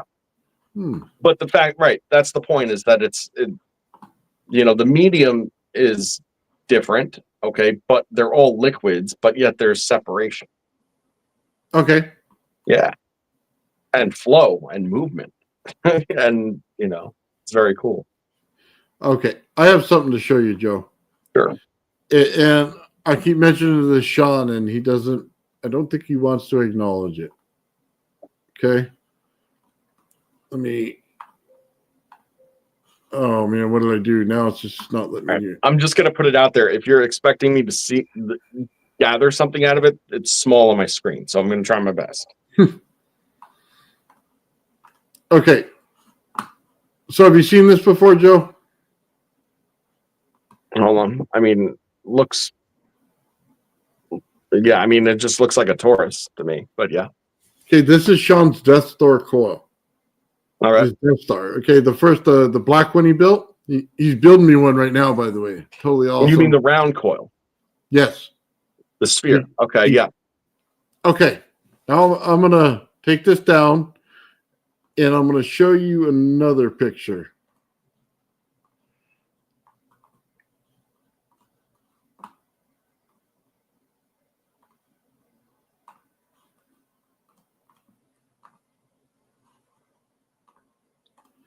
Now, is it just me, or is Sean mapping out the same thing right here? This is the gravity field right here that they're talking about in the article with Nikola Tesla, how he saw the fields of the Earth. Well, I mean, I kind of see most fields exactly that way. The fact that it's spherical in its geometry is probably the cause of that generally, because you're not going to get the same geometry of the magnetic fields when you're dealing with a sphere as you're going to get in another configuration. But realistically, plasma looks almost the same too when you're looking at plasmatic discharge, you know, as well. That's what you're showing right there is a standard toroidal motion where you have an external field and ring and then in and out at the top and the bottom. No, I understand that. What I'm getting at, though, okay, let me show this again.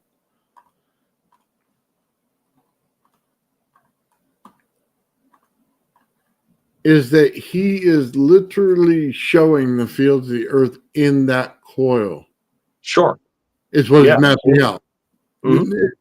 Well, it's kind of like an aha moment when you start looking at what he's actually doing.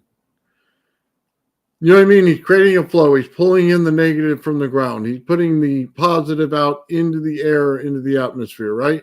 He's got a mole zone created in the center that doesn't have a lot of energy to it. But it's building out the same way as the Earth. Yeah, so if you were to rotate that and then introduce a second sphere of similar composition, let's just say, you could actually see how those fields, and then spin that, you could see how those fields interact. And it's at those lines of interaction that you would really get to understand the interaction of the magnetic fields of the sun and the Earth. I think he just got to spin it. I don't think he needs any other sphere. And no, I mean, if you want to see an interaction, to duplicate just what the Earth is doing, you just have to spin it. Well, think of it this way: remember how he has the pin down the center. So he's creating the radiant field, but he's also creating the magnetic field on the outside, right? Mm-hmm. But when you spin a magnetic field, it puts out fields at distance, right? Mm-hmm. So does the radiant field. So they're going to follow each other. It won't be as compressed as you say with different sizes on the outside, right? But the fields will be in there. Yeah. It'll look like the Van Allen belt, where it's holding in energy each way, right? That's the point. He could literally spin that thing and show a lot of physicists exactly, a little bit more of the understanding of the fields of the Earth. I mean, I tend to agree with that, but I also, and I could be wrong about this again. I don't really know anything, but, I think like the bands of the field, so to speak, that would represent like the Van Allen belt. I think that there would have to be other interactive fields doing similar things in order for that to manifest. Okay, so in onto itself, I don't believe that would manifest. I think that you would have to have other interactive fields for it to come into play. Because it's a diffuse zone. It's where where it's diffusing out, and then there's like a state where it kind of switches, and this is again just my opinion, where it switches from Earth primary magnetic force to solar, in the case of Van Allen, like radiation diffuse energy. So that's the point where like where the Earth's energy, kind of gives way to the solar energy. It's not the end of our magnetic field, but it's where the ratio of equilibrium switches from Earth-centric to solar-centric. That's what I think. I could be wrong, but. Okay, so I need to answer this question, because if you're going to listen to anything I say, you have to understand the radiant energy. Radiant energy is field impingement. It is compression of a field. When you take a torus, okay, you get an A field, and then you get the inside that's a B field. You're compressing the B field down to a single point. That's what an air core transformer is. It literally is compression of that B field, okay? That B field then creates your Tesla coil, right? And it just goes whoop, blows out, whoop, blows out, just like that, okay? Just like you would see a Jacob's ladder, okay? Energy comes in, blows out, okay? That right there is creating a radiant energy. Tesla talks about it in his notes. When he created this thing, he says it comes out as a radiant energy. Therefore, it goes through everything. It literally goes through your plastic. It goes through your burritos. It goes through anything you want to put it through. Everything in your room, it's going through, okay? Where other fields stop at certain points, okay? This is literally what the radiant field is. Now, if you further impinge it, you further compress it, okay, you're going to get a secondary field.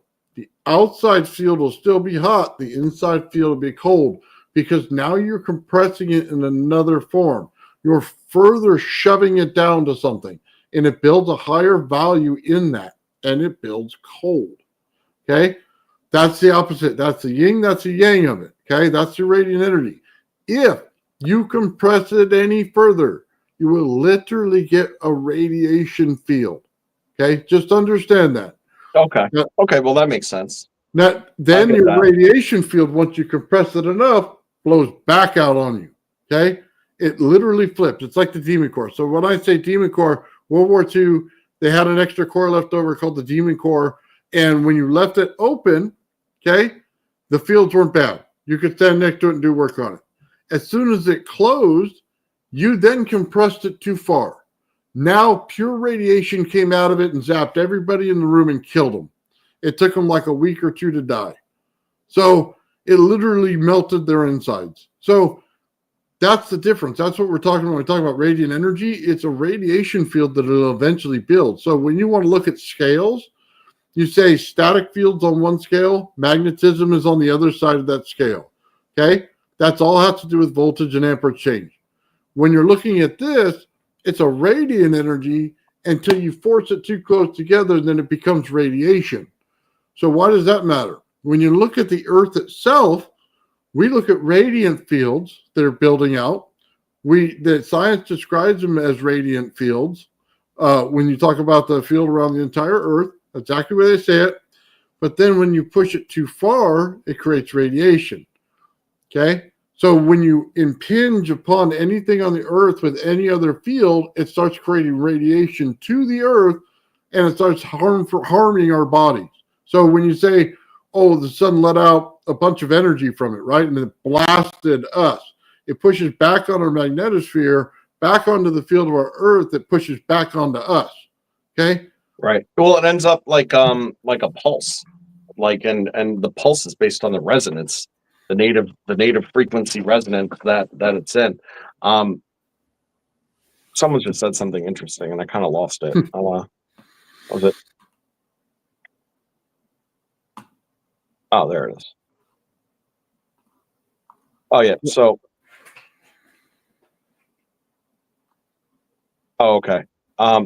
I guess it was time energy. He said, yeah, the toroid would be able to grow and then go back, and that's the pulse that I was trying to described based on that resonant frequency, and that's the mechanism of that compression of the radiant energy that you're kind of describing. That also happens to be, in my opinion, a big mechanism of time. Ultimately, is that pulse rate.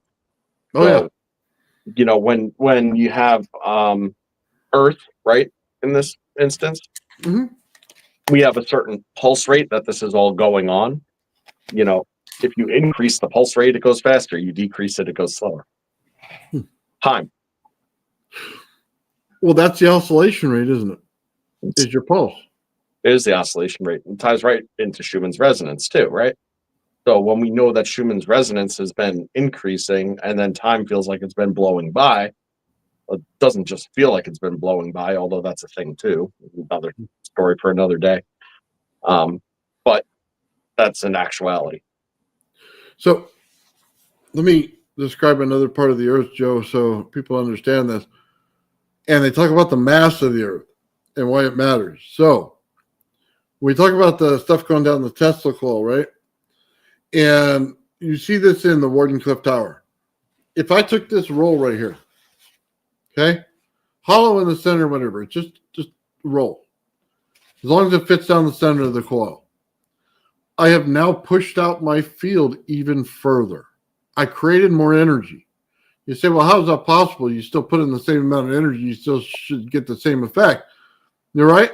You got the same oscillation. Well, now I'm going to change the oscillation a little bit by putting this down the center because it's going to have a little more, friction on the inside. But I also changed the value of whether it shoots out plasma and wastes the energy, or if I now push it into a pure field that blows it out further. Okay? So if I could take a piece of wood and stick it down my Tesla coil, what it'll do is it'll push that field out even further. It'll become uncomfortable to sit in that room. Okay? This is what happens when you put a core down the center of something. It becomes uncomfortable at the way that we're doing it to have it in there. So right. When we talk about the Earth, when you have solid mass inside of these energy rings, what happens? It's the same thing. It's creating more heat inside of it, which pushes the field even further. You know what I mean? Do you get the parallel there, Joe? I do, yeah.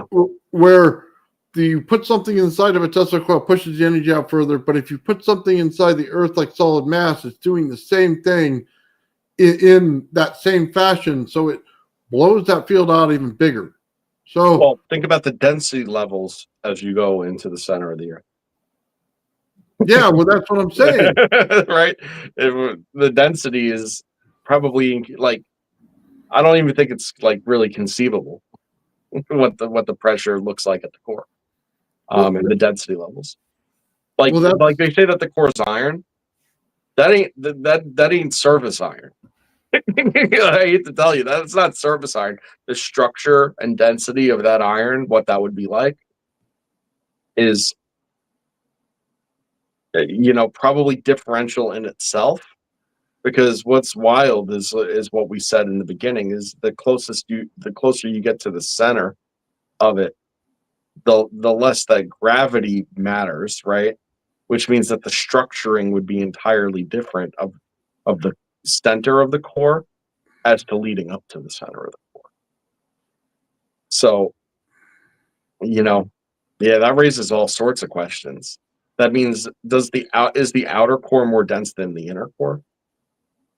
I think so. I think it's a hollow spot in the center.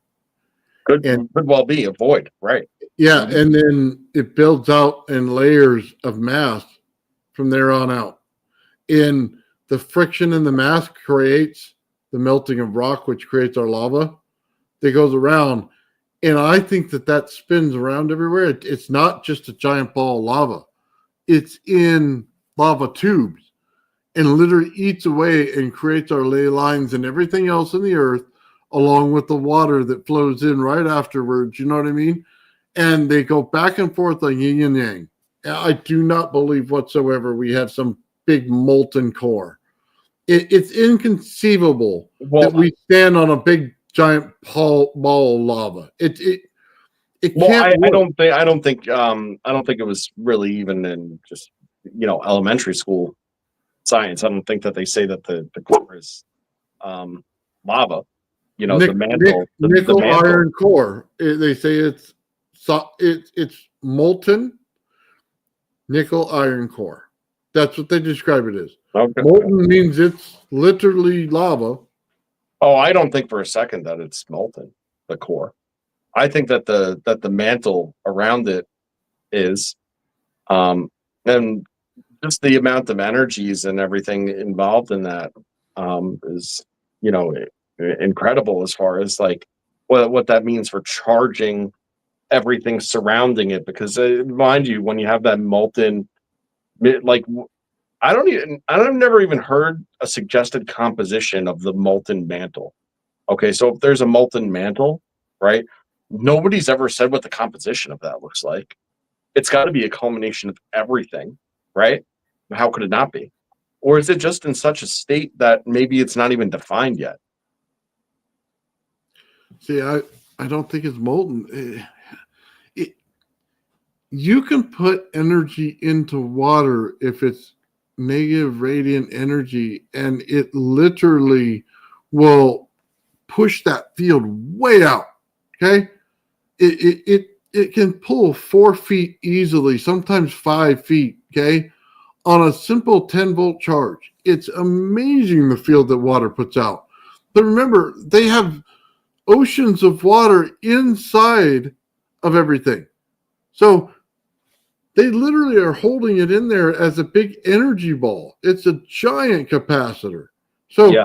do you need molten lava at that point? Or can you just do it on the cold side with water? Because I think you can. I don't think you need this mantle filled with, lava. You need a water-based one that has energy in the rock, in the mass. That's just my opinion anyway. We should get a shovel and find out. Well, yeah, we'll be at it for a while. Not to mention the energy field we're going to run into like the Russians did, and they couldn't make heads or tails of it and called it a demon hole. Yeah. Or then we're going to end up with Mel's hole where we start throwing things down it. Throw like sofas in it. For real. It would have been a good use of the Chinese before they got civilized. There's so many of them, they could have just fireman bucketed a hole to the center, They just need to take one spoonful out each and they'd be right through the earth. Honestly, Joe, I think they're going to find out that all their theory is just way off. Somebody's going to come up with something that creates gravity, and it's going to throw their whole theory just in the toilet. That's what it's going to do. It's not even going to give it the proper wipes before they flush it. It's going to be bad because we can already create the field. And then once we can create them dense enough, because we understand the materials that actually go into it, that we're actually seeing, it's going to be kind of hard for them to continue with this. I mean, you literally can take quartz and put pressure on it and create energy. I mean, I don't know how much more you want out of it. You just need a pulse wave, and the water does that. As the water's movement happens, you're getting a pulse wave into the pressure of the quartz, creates energy in piezo, but it's actually scalar energy that it puts out, and it seems different than us. It's scalar when it hits a hot scale. So it's like putting two grapes together and you're putting scalar into it. They start to create a plasma in between them. Yep. That's exactly the experiment that shows it. It's just that friction. On a little another topic, it's Go like ahead. we ever noticed that. So now there's all this stuff under the pyramids, right? As if when we interviewed Liz, she wasn't the latent breaking one on that. She came out with that before, right? But she came out with that before they even did the seminar or whatever in Italy, where they released all this stuff. How she even got her head around that, I don't know. Good for you, Liz. Round of applause. But she's an expert in field in Egyptology, and I don't know which one, but she is, and that's how she got the information right away. And she got it immediately. Like she was, and then within days of her saying it, the interview came out, and within a day of that, everybody on YouTube's doing it. But by the way, hold on, just congrats to her channel. She gained 2,000 subscribers because of that, and awesome. Hey, congratulations, Liz. That's excellent. That's right on, man. Yeah, we love having you on. You're great people, you know. Oh yeah, she's fantastic. She puts up with us all day. So so with that though, right? Go ahead. We look at Wardenclyffe, Mm-hmm. right? And then we look at the pyramids and we kind of see how it's analogous, and we understand now that, again, it's this altitude versus subterranean differential of hot and cold energy that's taking place. And now you have this structure that exploits the resonance of it amplified. You know what I mean? It's just like, if that didn't crack it wide open, it doesn't matter where they go or what it looks like down there. At the end of the day, you have something up in the air that you proposed probably had something to do with energy. Now you find out it goes way, way, way down. What do you think's going on? So, yeah, that was amazing, and I'm so glad that she broke that open for us on the channel. And we had recorded it like a week earlier than we put it on, or like a handful, so it was even earlier than that. Yeah, it's crazy. Way ahead of us. Yeah, well, so ahead, man. John came on too, and he showed us the fields of the older one that they took of the fields under there and stuff. See, I don't know the structure. It might just be energy fields. It literally does. I mean, I don't know about thermal images, but the ones that I take show the energy in everything. So it could be energy fields. I mean, it could be. You know what? I don't really know enough about it to really talk about it, which sucks because, like, I'll talk about anything I don't know about, as displayed every week on this show. Yeah. I think she's dead on about there being a library somewhere in there, by the way. Yeah. When she started talking about that and where it is, and she knew the exact location and what they're going to find in there and stuff and why it may not be talked about, I think she hit that dead on, because as soon as they came out with this, it was like she was right on about that too. And it's kind of crazy the way this show goes, because we learn about all this different physics stuff, and then we start learning different things, and we learn about orgonite energy that pulls in literally energy from everywhere. We start learning from, past body experiences of, what happened during those time frames and stuff like that. And then as we start to look at where we're going in the future with our stuff, I hate to tell you this, but it's all harmonics and resonance is the future. And if you haven't figured that out by now, I don't know what to tell you, because that's literally where it is. It's not only the future, it's been the now. It's just been the quiet part about it, because you look at all the electrical components, it's all been running off of oscillators and crystals. Everything that we use in modern technology is all silica or silicon. It's all crystal. That's it. They wonder why oh my God, how do you put information in the crystal? I don't know. We do it every day. You know what I mean? Hello. Yeah. I know.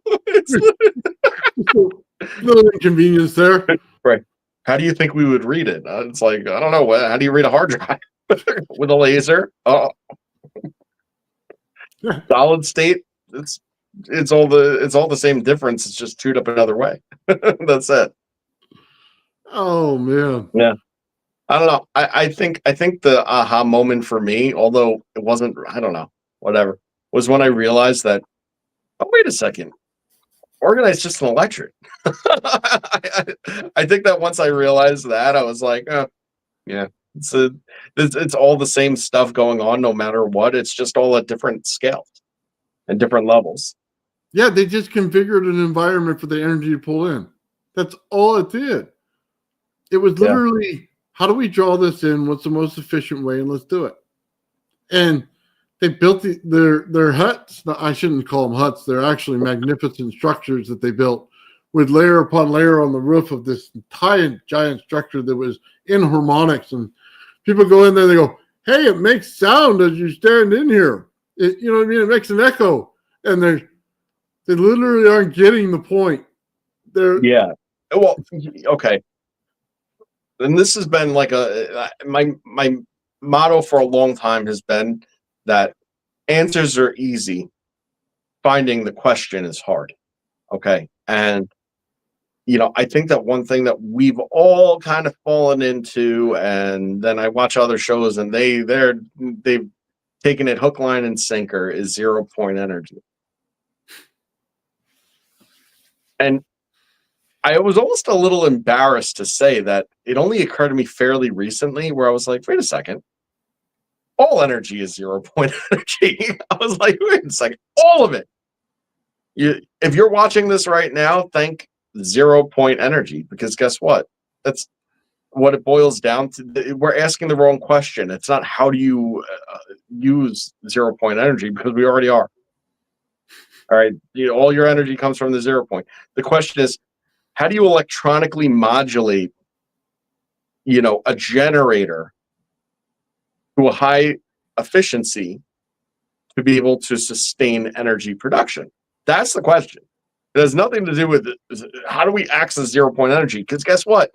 If you spin a fucking bunch of magnets around coils of wire, you're accessing 0 point energy.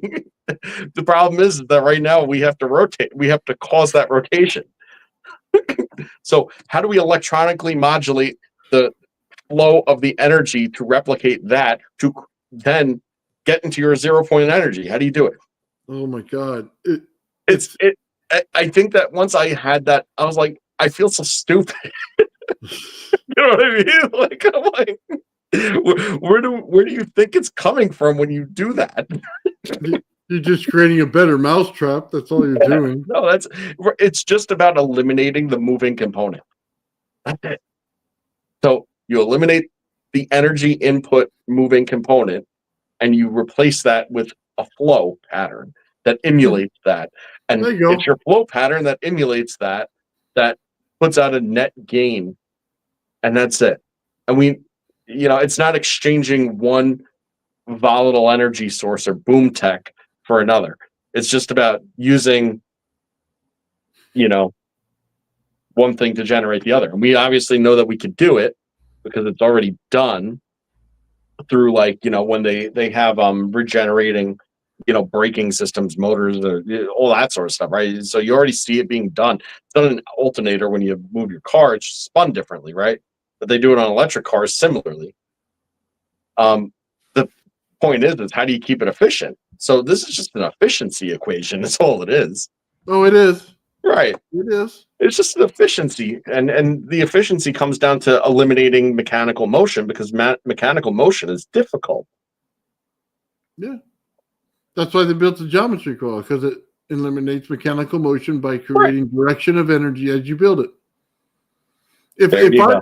If I wound this thing right in front of you, Joe, it would be like the biggest aha moment ever, because you'd be going, all right, Nathan, I finally see it. I can see what you're talking about. The energy is one layer after the next, and it literally goes like a clock all the way up.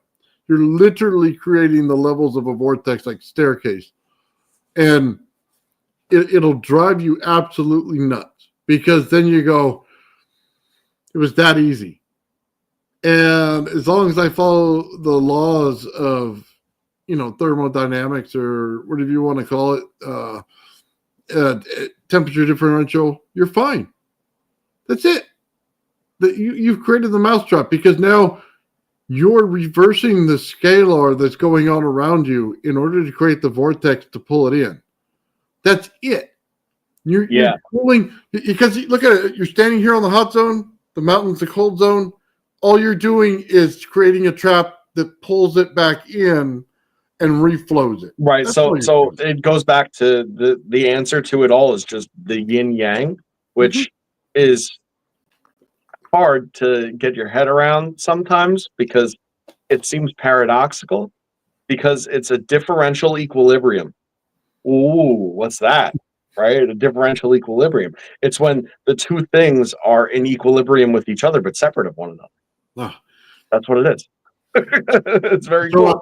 I love the big words that they use, by the way. Like, I'll watch a show for like 45 minutes, and every word is like, You get out your thesaurus and you're reading through it. All right, what is that word? Okay, let me look it up. See what it is, right?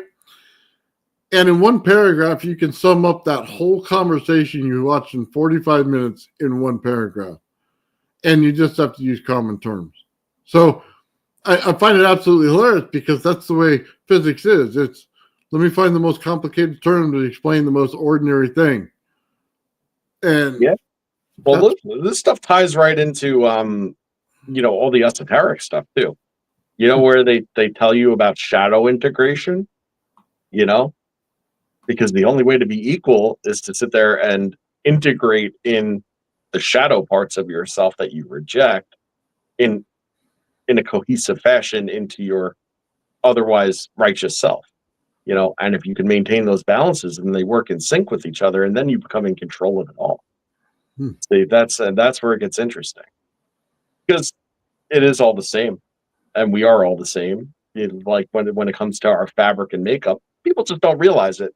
Guess why people don't realize it? Because of your free will. The same thing that you feared by this holographic universal principle and stuff, right? So it's our free will that is the resistance through the ego. Once you understand that these electrical systems, their operations, their flows is all the same as psychology and spirituality, you've unlocked the key, brother. So it's like, I keep bringing up movie references, like Doctor Strange. You know what I mean? When they showed him, sometimes you just got to give into it instead of trying to force yourself against it all the time, and then it'll start to work. That usually happens with me. Yeah, that's it. Light Scene Within says if Ken Wheeler just did drawings instead of talking, everybody would get it. Hilarious but true. I happen to like Ken. He gets a little arduous, and like sometimes I got to turn him off. Peace and love, Ken. You no chance you watch this, man. You know everything we're saying.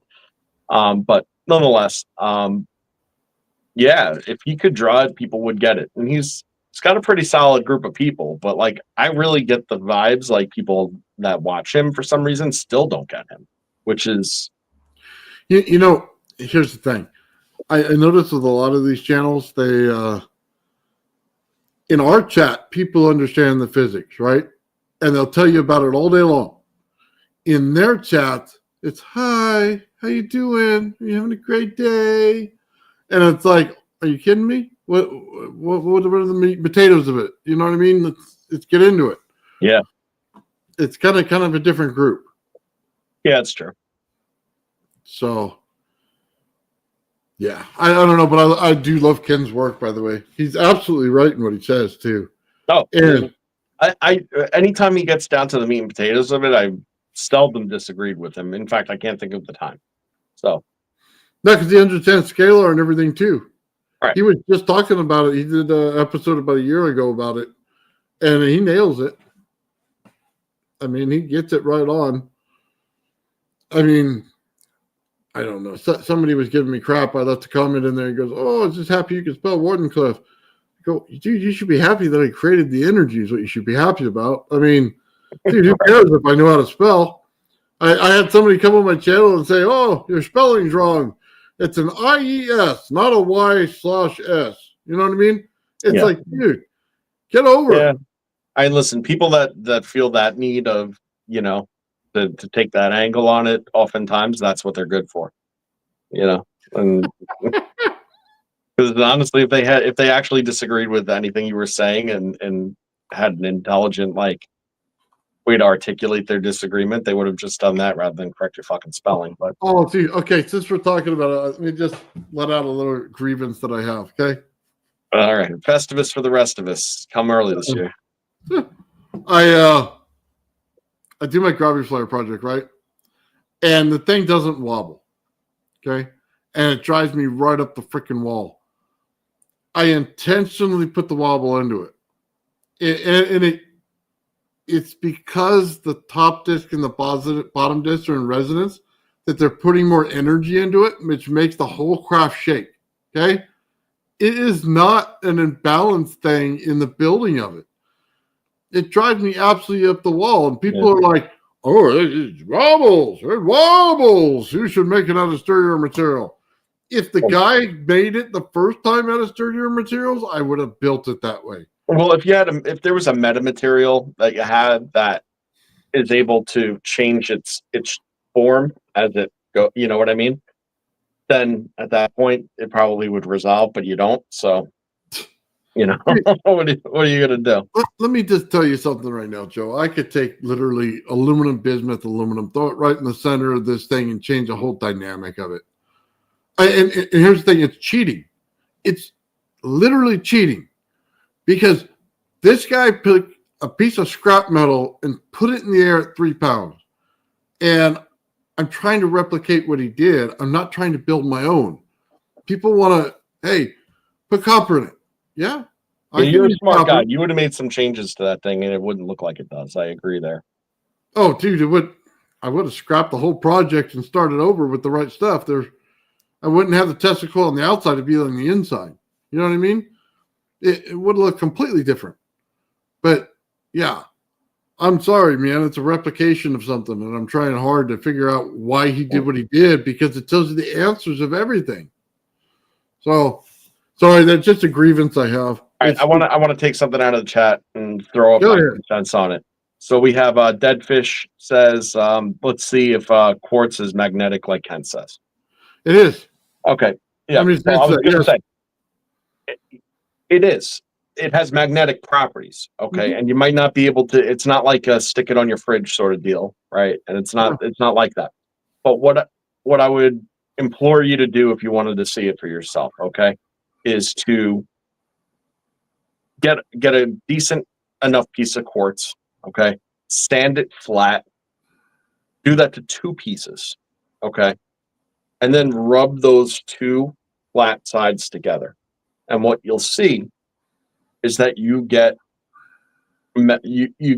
different levels of attraction and repulsion that occur spontaneously based on the piezoelectric charge differentials that build up in both pieces. And it's at the point of contact of the 2 pieces of quartz. And it doesn't have to be 2 pieces of quartz. It just becomes exaggerated when it is, right? It's at that point of interaction that the magnetic effects occur. So, you know, I've tested that before, and that's, you know, it's never going to be like a neodymium magnet. No. So, you know, or like a fridge magnet, even for that matter. So I think a lot of people would expect it to act that way, but that's not what magnetism is. You know, like, I mean, it is, but it's no, that's the most extreme, right? It's the most extreme example. You know, it acts like basalt. It barely has a field, but it's there, and there's not enough friction to draw the field out. So remember when I field flipped, Joe? Mm-hmm. This crystal is literally scalar, so you have to field flip it and then create heat upon it. Okay, in friction. When you rub them together, you get the friction, which causes a static to come out of it, which field flips the scalar into a magnetic field. Then it creates a repulsion. That's what's going on there. Mm-hmm. It's literally that simple. You just have to understand it in the way you do. Quartz is a different animal altogether. It's multiple fields stacked right on top of each other. That's what it is. Yeah, you don't get a traditional polar magnet out of it. No. It's odd because it's a magnetic field, except the thing about it is that it's sort of like it's sort of like the cold side of a magnetic field. It's an electric. It goes from electric to magnetic, statically charged, more or less. But it also has more than just like positive or negative charge. Mm-hmm. You know, but it's non-polar. So yeah, I guess it is an electret when you put it that way. So just understand this. I keep telling people this. Oh, it drives me nuts. It's on the same scale. Static and magnetic are on the same scale. They're all right. It's just different manifestations. It's just the different amounts of each level that's in it. That's it. It's a different frequency. That's it. That's literally it. It's a different frequency. It's a different density level, really. But yeah. Yeah, and it's a different place in the anatomy of a field. But it's on Okay, the same scale. that's actually something that we've never said. A field has anatomy, and it has interactive planes, and that anatomy changes depending on the interactive planes that you introduce. Oh, You know, so dude, seriously, there's a whole different way to describe this when you just talk about fields and you get rid of the volts, the amps, everything else. Mhm. Then you get into toy makers world where none of those things exist. It's just the fields. And we're just talking about density of fields, and we're just talking about compression of fields, and that's basically it. yeah, that's the same. That's the same place that I live.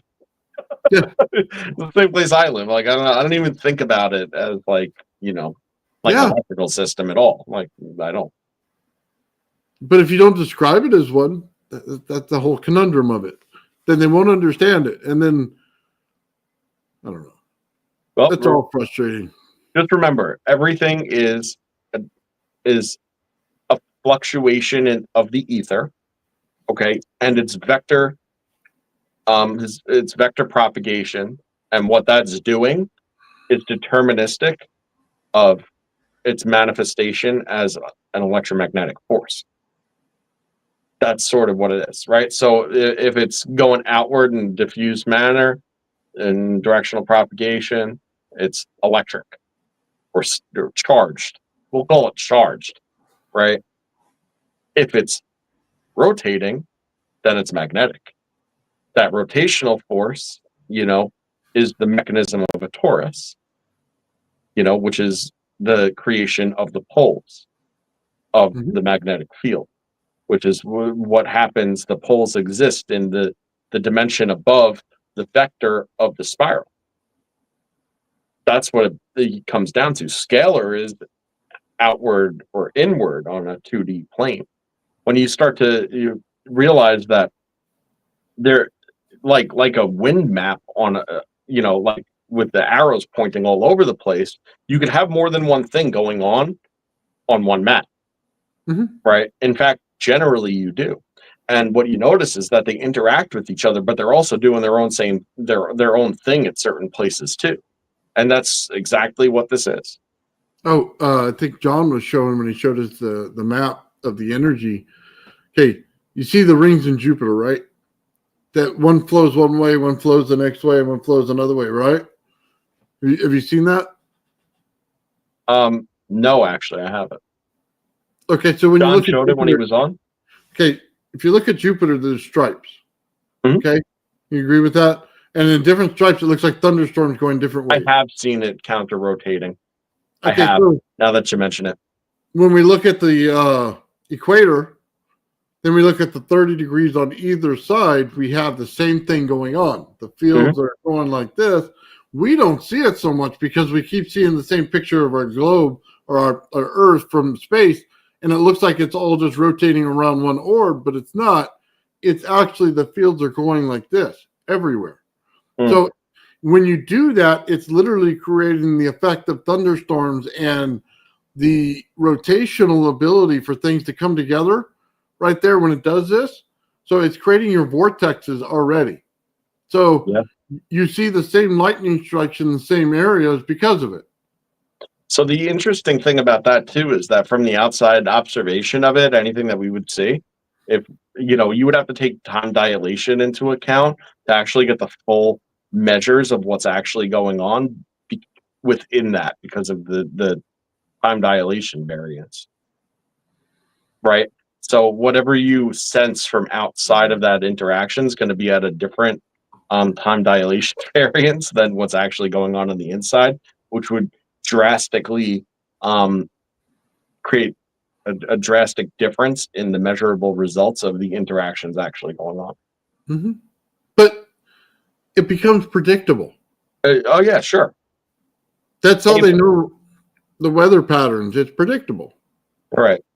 So when I say Jupiter, by the way, I'm only talking because it's like when you put high voltage into something, it tells no lies. So Jupiter is the extreme of everything, right?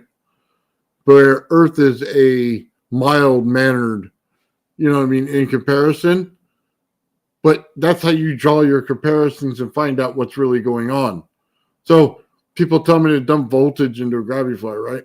dude, I've dumped so much voltage into this thing. It's absolutely insane how many sparks I get and how much ion wind. Dude, I can create more ion wind in a few seconds than you could in all of your thrusters combined. But it still is the wrong amount of energy in the wrong way. So it's literally, here's the thing, Joe. I'm literally creating a capacitor that continuously fills. That's literally what I'm doing. That's it. Yeah. That's it. So somebody forgot to ask the question, how did you go from DC to an open system? It's because I created static electricity, and as soon as I did, I went to an open system. And if that static electricity is not pushing past the barrier, then where is it going? So you got to ask yourself, so what is the process when static electricity stays in one spot while it has a field around it? Well, it's a plasmoid. It's ball lightning. That's literally how all of it's created. You just have different levels of it. That's it. I want to actually recommend to anybody who likes to read in our audience, it'll either be, wow, oh my God, now I totally get it if I don't. Or if you already get it, it's going to be like, oh man, I feel so validated in such an entertaining fashion. Whatever you're going to take away, it's going to be one of those two things. I strongly recommend reading Isaac Bentov's, Stalking the Wild Pendulum. I've mentioned that book many times, but he also has a much more difficult to get your hands on book called A Cosmic Book. Okay, that goes into the mechanisms of the universe, more or less, and all of the toroidal forces and everything like that. I strongly, strongly recommend getting your hands on reading those two books. If you can't get your hands on Cosmic Book, because it really is hard, and if you find it, it's usually very expensive, they have it free online as a PDF. So you can actually read it that way. I just hate reading books that way. How many pages is it? 135, I want to say. Send me the name of the book on Facebook so that I can look it up, and then I'll translate it so that it does the AI for the reading. Oh, cool. Yeah, if you could do that for both the books, man, that'd be awesome.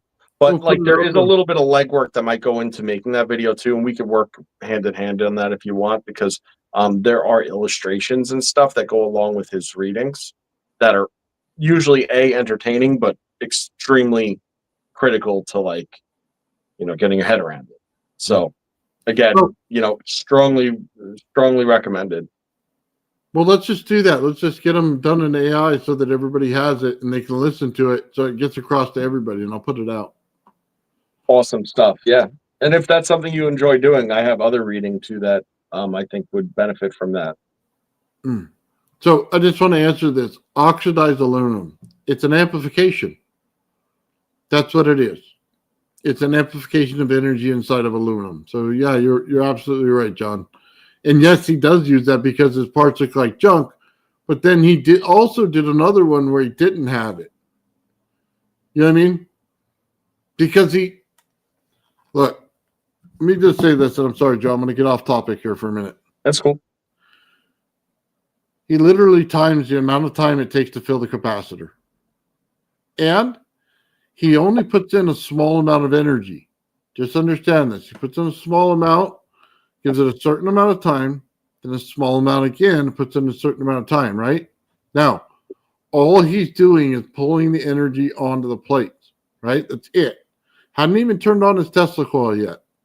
When he turns on his Tesla coil, then it's the aha moment. Then the field is set, right? It takes him literally 2 minutes to be able to set that ring the correct way. And then he starts pushing the button. So just understand what he did in that time.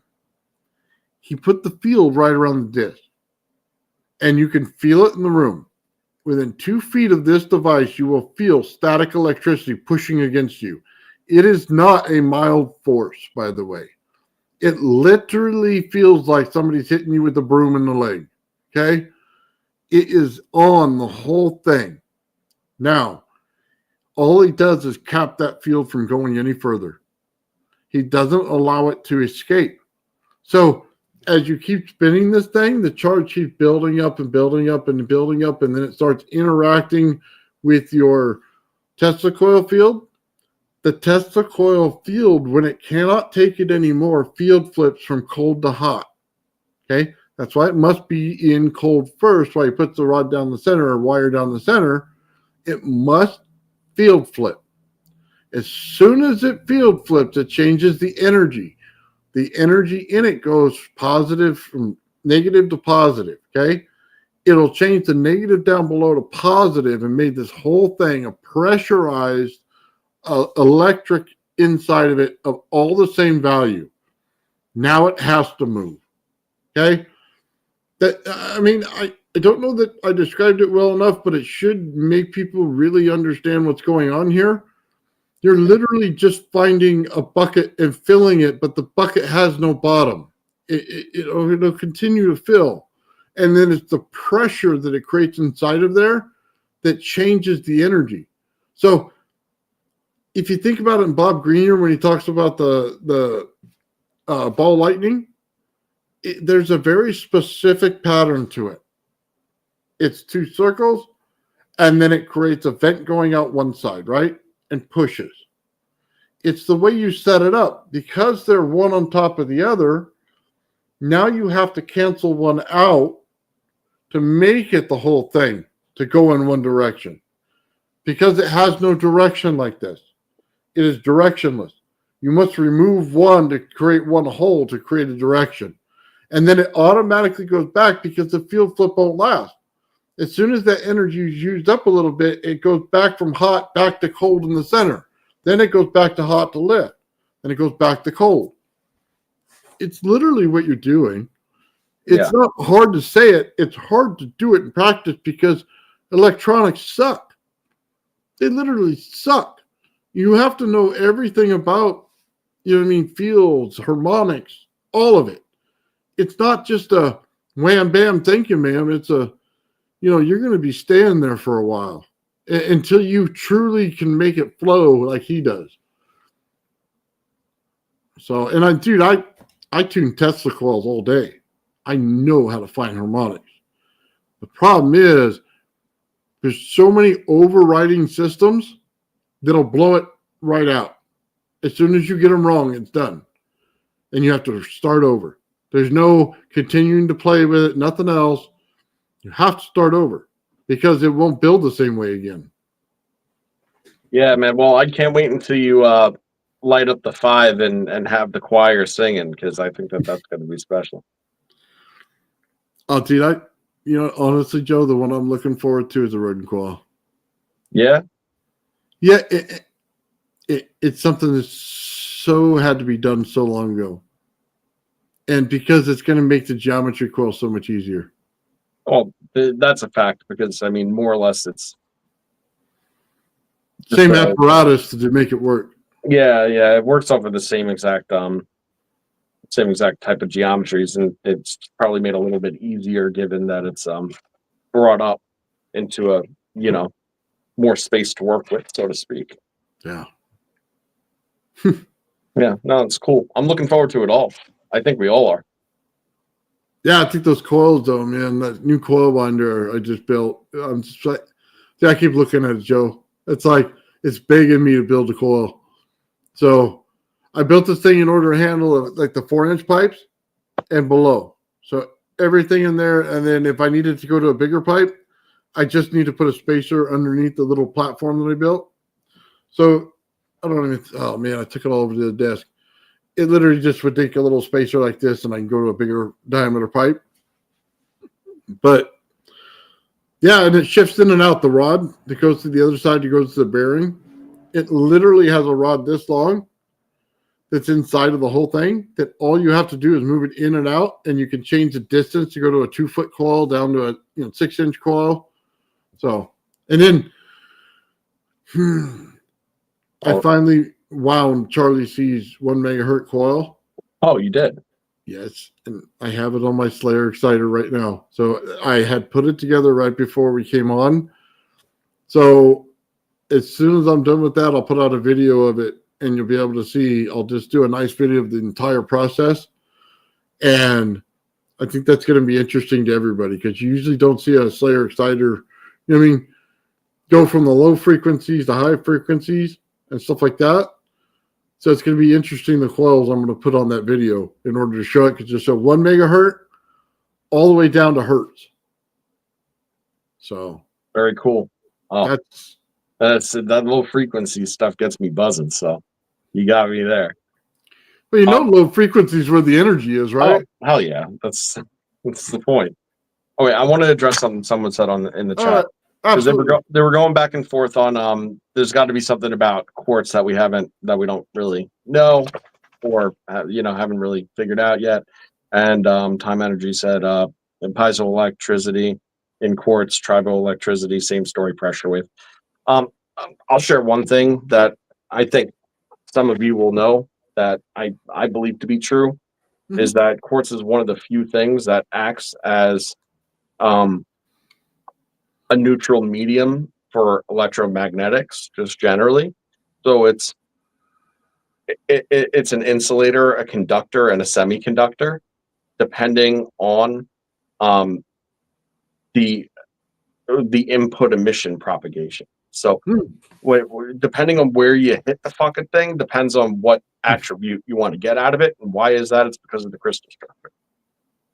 Something generally not talked about, but that's why if you were to take a frequency, an electrical charge, a magnetic field, whatever, and you put it at different points of a quartz crystal, like an actual terminated quartz crystal, it will have different attributes depending on what and where. There you go. There's something that we never really discussed, but it's the case. It's observable. Well, okay. We're talking about the magnetic field earlier, right? Okay. You also realize that if it has a field to it, it has frequency to it. That means it has values in voltage and amperage. And it means that electricity comes out of it, which we do know it does. So how many did we nail there? We know that there's energy. We know that there's frequency. We know that there's a compression factor to it. Okay. We know it's in scalar. Okay. We also know that it can be magnetic to static. Okay. There's a bunch of things about it. Mm-hmm. And each one of those fields is in there. It's literally layered fields. I mean, it's like a mandala. It's layered fields. That's it. It's how you build it out. If you put 432 in wire, that's one field. The energy that comes off of it's another field. The frequency that comes off of it's in another field. Okay? You got to understand quartz the same way. It's literally doing all those things stacked in a layer. When you compress it, it can't handle itself, so it forces itself back out in energy. That's what's going on here. I mean, we realize this, right? We're literally talking about field compression again. You compress quartz, and it busts out in the field, just like radiation would do in the demon core. You just compress to get to bust out a field. That's it. And you can see that very easily. Okay, take your drill, take your quartz, and drill into it, and the thing will light up like Christmas tree. Oh yeah, you get white light out of that right away. Yeah. Cold light. Light seen within says flap the bottom, squeeze the middle, and then vibrate below it. You'll probably find something at the tip. Yeah, did you have to pay for that? Like, did that happen in a hotel room? Like,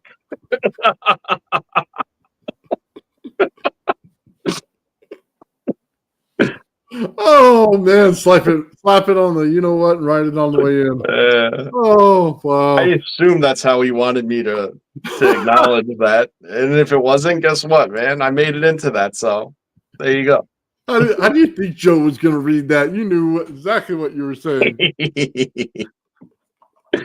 Oh, I literally had to like keep the scroll up. I'm like, don't lose that comment. Don't lose that. Don't lose it. Wait for him to finish and don't lose the comment. Oh man. Oh man, John. You know they love talking about this stuff too in the chat because they're all in on it. Oh yeah. Longitudinal strokes, please. I forget what it was, but it was a while ago. It was Ben was going on about something, and I was on, and I was like, "Did you try spitting on it?"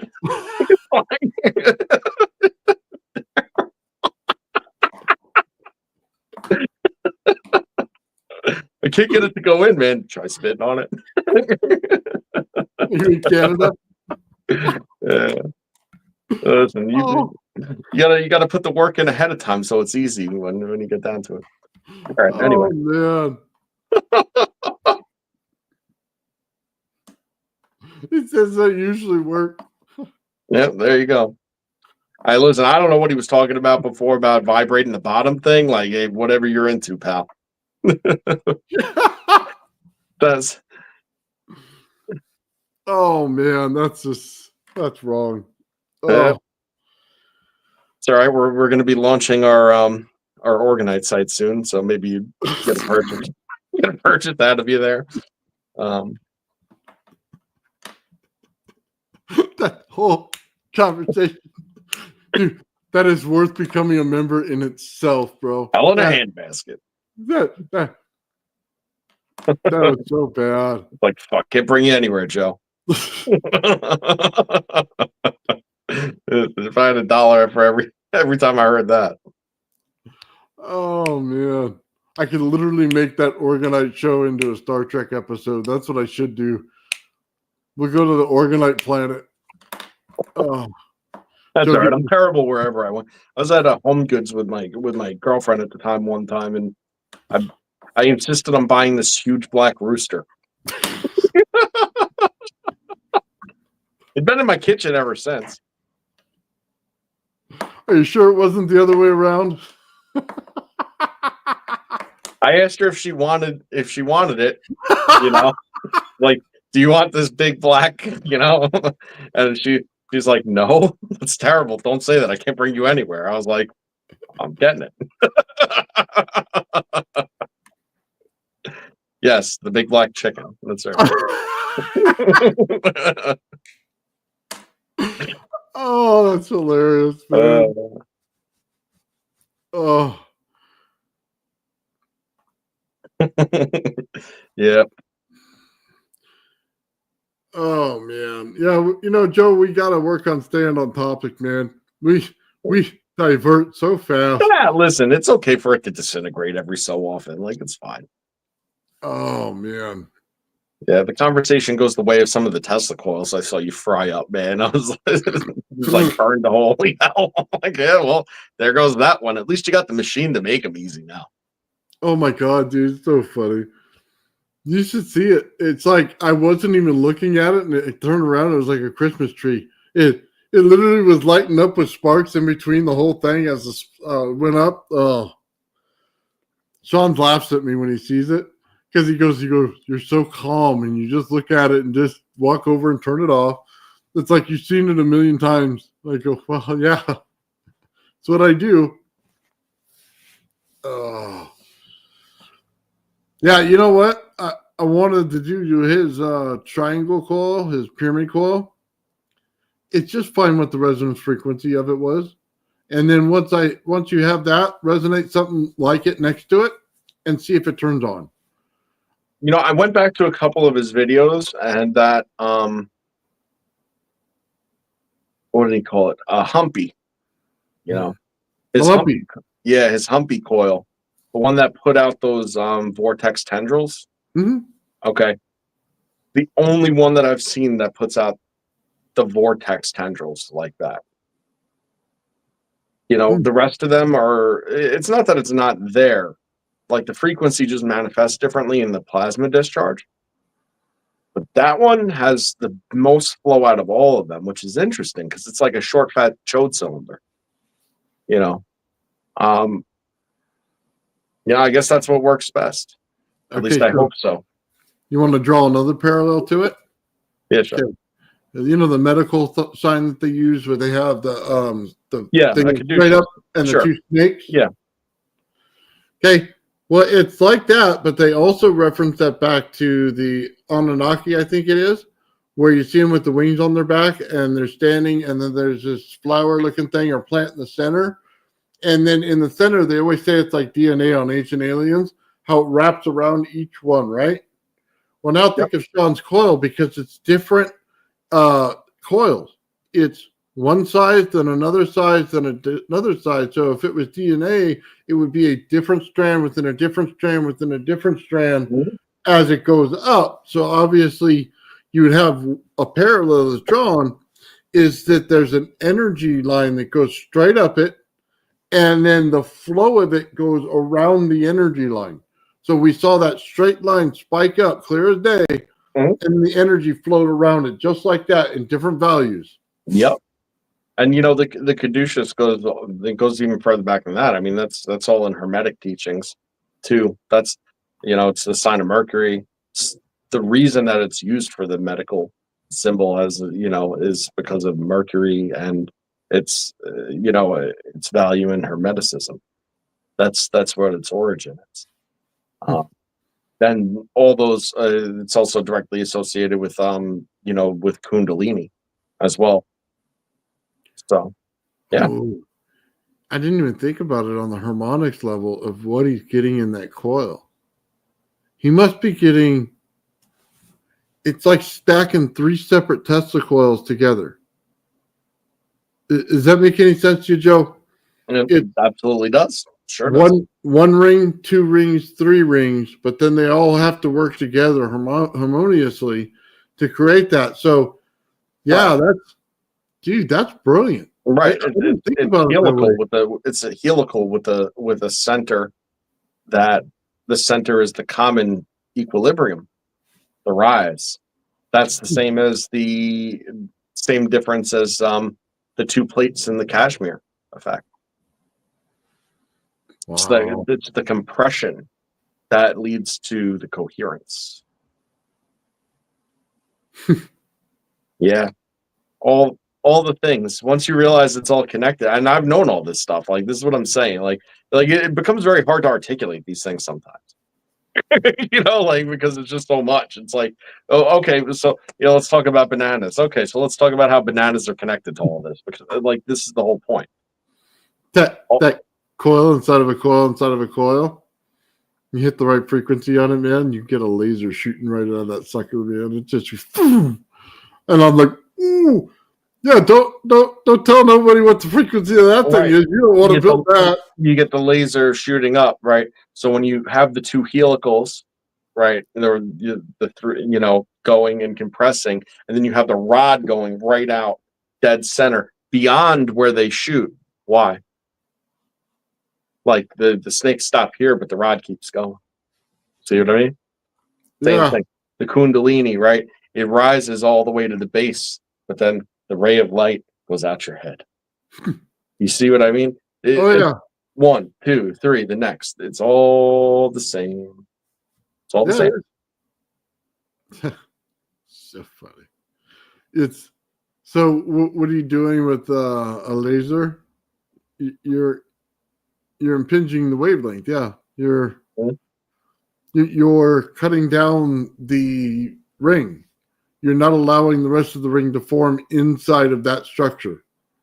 You're only what? Okay, I'm sorry to steal your light here. You're forcing the compression into coherence. And once you have the coherence at that certain wavelength, that's your laser. That's what it's forced compression through the Kashmir effect that leads to the coherence of the one wavelength that could possibly fit, because all the rest will interfere and and not be able to propagate out. So all you get at the end is the coherent compressed form. So, with that said, now do you understand the next level that where I'm using it as a thruster? I could understand how that could be used as a thruster. Sure. I took the 2 plates and I opened them, and with the ring itself, I did it with a harmonic. I didn't have to use, you know what I mean, actual changing of the plates. I just did it with a harmonic in order to create thrust. It came back to one of Tesla's patents with radiant energy, and you can use the light bulb to shoot the radiant energy. You know what I mean? Like the RCA light bulb, you know what I'm saying, with the TVs? Or you can use radiant energy to do it, or you can create multiple field impingement in order to do it. So it was just an interesting project in itself. But that laser, man, that one got me because I didn't expect it right away. And all of a sudden there it was. And it was like, oh, well, yeah, maybe I should turn this thing off. Let's just rethink some of the things in it. Yeah. Be safe about it. That's all. Because the radiation that, you know, like I have a lot to say on the subject, but you have best discretion. Yeah, well, sometimes you shouldn't create things, I guess. You immediately take them apart and regret that you created them. Oh, I don't know. Yeah, I know. Push it to the extreme. I wish I had a better lab, dude. I would push it. I'd be the first one to throw the handle on it, if you know what I mean. Oh, yeah. All the way. Let's go max. Yeah. If I knew I wasn't going to die in the next few seconds from it, I wouldn't have a problem with it. Yeah. Well, and then, you know, right, you have to realize that it's not a normal laser because the wavelength that would fit through two plates that close together is such a long wavelength. You know, Well, such a long wavelength that, like, it's not your regular laser. It'll go through anything. It's more than that. It's how do I say it? It's phasing. It's probably the best way to say it. Mm-hmm. It's like multiples of frequency that if you put them in a bad sense, it causes the phases in your body to change. You'll want to throw up. You'll want to vomit. You'll think you're on fire. It'll feel like your blood's boiling all at once while this laser is shooting right through you. That's what it is. What do they call that when they use it in crowd control? I forget the name of the device. Active denial systems, ADS. That's what it is. It's like the beginnings of how to make a phaser. That's literally what you're doing. So you can either use that as a thruster or some destructive device. Yeah, DOD is going to be knocking at my door for that one probably if I keep going on it. Old man, we heard that you built an ADS. Yeah, why do you have holes in your wall, man? Yeah. Yeah. I mean, but you know, like, and you know where I come from, so it's like, but like, if you have something crazy, like, you'd think that they'd have to approach you with a certain amount of caution. You know what I mean? Like this isn't like he has a gun situation. This is a son of a bitch. like what are they gonna do? Point a gun at you and you're like, hold on a second. You know what I mean? Like, I'm just saying, like, it's like, all right, you're a little outmanned here. You know, what are you gonna do? Dude, I'm not fighting that one.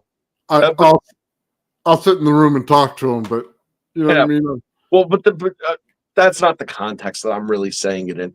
We had the conversation about, Lockheed has it, Raytheon has it, blah, blah, blah, and this and that. And then I heard this one guy on a podcast say, he's like, but you know what? Like, they would be subservient to the United States government. All you have to do is send the government or the military in and say, show us what you got, give it over, blah, blah, blah. I'm like, who do you think's holding the deck of cards at that point?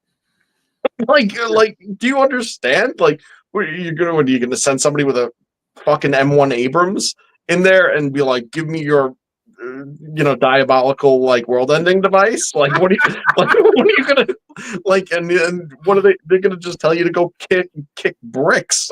For Christ's sakes! Like, do me a favor, get off my country property with your damn warfare machine. That man, is obsolete. Like, there's literally no control over that because that's that's the thing. And frankly, I think that's the most dangerous part about it. And that's why, like, probably the cat could stay in the bag, is because guess what? The government's powerless to control whatever it is that the private sector, they unleashed in the private sector, you know? And then now the private sector has it. Now who's running the show? Well, there you go. Private sector running the show. Although, but not in some kind of like good libertarian way. Like, like private sector running the show because they're the only ones with it, Let me just be clear for the record, okay? So we don't get an old man arrested here, okay, Joe? If they come for my devices, they can have them, okay? Yeah. I'm not fighting that. Old man has literally he just has electromagnets that he plays with, for Christ's sake. Like, leave him alone, man. It's like, you ever see them shits at a junkyard where they're just like, and then all the metal comes? That's all he has. It's just small scale. Oh my God, dude. I saw somebody told me once, oh man, I get things all the time. The gravity fly lifts on ion wind is what I get that commonly. Then I got somebody who took the time to email me 4 times about there's a plate in the ground. And I said, okay, well, let's do the math on this. How much energy would it take to put enough magnetism in a plate to lift 3 pounds of aluminum? Okay. Well, the answer is one of the biggest magnets in the world. That is literally your answer. We're not talking taking apart a couple microwaves and using that. You're going to get maybe an inch or 2 off the ground at 3 pounds. You're not getting 10 feet, 12 feet in the air. Okay. It's not physically possible. Ion wind does not have enough force in it to do it. It's 2.4 meters per second. It's really bad. Okay. So it comes out as a wave of a fart. That's about what ion wind does. Okay. So those two are out. And then you go, okay, is there a string? Well, how do you stand over something when there's a string and you can move it like that, right? It's impossible, especially when you can grab the wires and wiggle them. So I just find me a theory that works. And somebody else told me there's a fan in there. Well, I have those little copter things, quadcopters, and that's so much force in there that they put off. There's no way. That, how much power those motors have to put off to lift 3 pounds off the ground. So, yeah. Anyway, whatever. I agree. I mean, I don't want to say that I'm skeptical over, Alexei and that all too much. Like, I give credence where credence is due, and I know the science is there. I just don't know. Like, I just don't know. Dude, I'm going to tell you the truth. He faked all videos except for 2. Yeah. So that's fact. There's no way around that. That's 100% fact. He faked all of them except for 2. And it's the 2 that you can't explain. It's one where he sits there and hovers over it and he's grabbing a hold of the thing and kicking it and everything else to it. And it will not go down. It follows the physical path of something of anti-gravity. There's no getting around that. That's the one he didn't. Yeah. Some of the other ones, he had rods in the ground or he had something else. The other one is in his living room. It's clear what it is.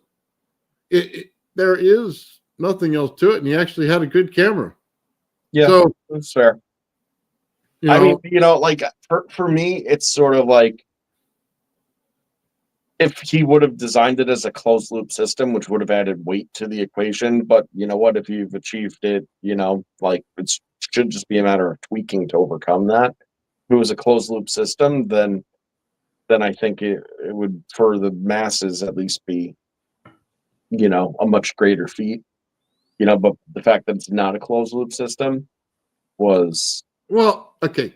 Number one, if I create it, I'm sending you one, Joe, so that you can lift it and create it. That's the first thing you do, is verification of the science, right? Yeah. So you go, okay, now we have 2 independent studies where it works. when you do it once and can't show anybody, that's a bad sign. Yep.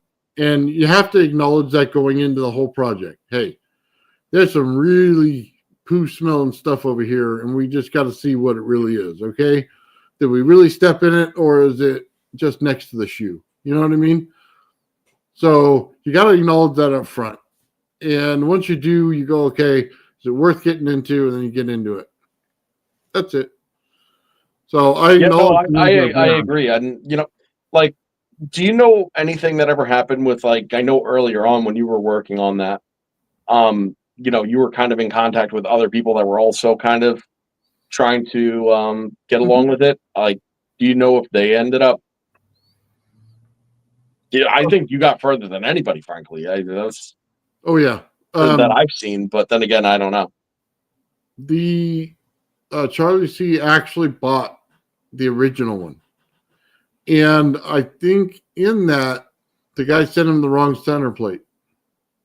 And don't get me wrong, it looks the same, and I know Charlie said it's 100% the right one. It doesn't act the same. Okay, that's the problem. It doesn't act the same, and I think that's one of the problems we're running into. So we all want to say bismuth is a miracle metal, but when you don't put bismuth in an open environment where that it can build the cavity in it, it's basically lead. Okay, that's basically all bismuth is. I agree. So it's the crystal structure that allows for it. What if he took an old turntable disc, which is lead, and that was his center plate? What are the differences in understanding you come away with? Magnetic fields against lead. I mean, that's an easy question, because when you put them next to each other, you can't really tell the difference. And if you put a coating of garbage on top, you can't see any difference. But then when you send it to somebody, is it the real deal? So I always wonder about that. It's always in the back of my mind. There's an X factor in this stupid thing, and I haven't found it yet. You know what I mean? And it's driving me nuts, because I know right now, if I took aluminum, bismuth, slapped it right in the center, compressed it where it's just lead in the center, I'm sorry, I would have a completely different reaction to this thing. And I'm going to play devil's advocate with you for a second. I'm going to, again, there's nothing to do with what I think, but I'm going to play devil's advocate for a sec. What if Alexei got as far as he did?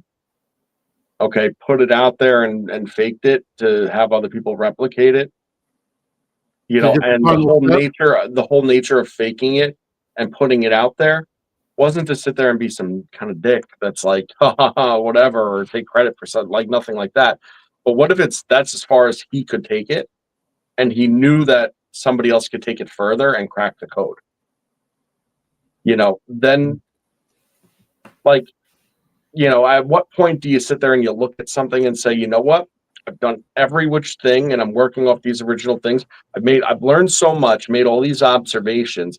If it was me doing it, taking what I've learned from this and what I've learned from outside of this, I would do it totally differently, And like, at what point do you just try to make the broken thing work and just not say, you know what? Let's take everything that we know is functioning, do it my way, and bang, here you go. Because maybe that was the goal of what he was doing all along, knowing how far he got, but knowing this is where my time in the sense, but you really, nobody would give him any sort of attention if he's like, I have this thing that's done nothing, make it work. Nobody's going to do that. So how do you manipulate people into figuring it out for you? By saying it works and having them try to build it to only realize that it doesn't, And again, this has nothing to do with what I believe. It has to just playing devil's advocate, saying, you know what, there is a possibility that it was not nefarious, so to speak, or a trick play or a screw job thing, but it was just the only way he could fathom to have other people get on board with what he was doing, despite it not working, to get it to work. I can see that. Yeah. We all go into it knowing that. Yeah, it's possible. I don't know. I mean, look, I'll be very honest with you. If you made me evaluate it today, I would simply tell you everything you just told me. Yep. That's it. That until I can show you something more, that's all it is. Is all the physics work, but the thing just doesn't do the lift. And I mean, what else are you gonna say? You're not gonna lie about it. I'm not gonna get up here and lie about ruining my reputation over it. I'm just man. It's just right. It's only a matter of perspective. So we know the science is good, but but rather than fiddle around with his frame and his this, that, the other thing, maybe use resources that he just either didn't have or or didn't have access to or whatever have you, just 3D print stuff up, be able to use different materials and whatnot, do it your way and see if it goes, maybe the proof of concept stuff that you've done so far is already there. And I think that's sort of the point. I think that the gravity well experiment would have given the dead giveaway on the Grava Flyer. Because that is taking all the same components and putting it into a more definite system. Like that would give some kind of objective result. No, I agree. I 100% agree. Yeah, the crazy things, man. So, I mean, I don't know. I have 3 gravity flyers, okay, right now. And one is built without a center plate. One's built that I always show with the center plate, okay? And one has some exotic materials in it. And I can tell you the fields are different in every single one of them. They're all built differently. Some are missing components when you start taking things out, like straight 2 plates to each other to create a capacitance. It's completely different than the one with the plate in the center. But there's no triggering factor to it. So it doesn't work properly. There's some exotic materials in there for some of them, the other one. And the field's completely different. Builds out completely different way. So yeah. I don't know. Yeah.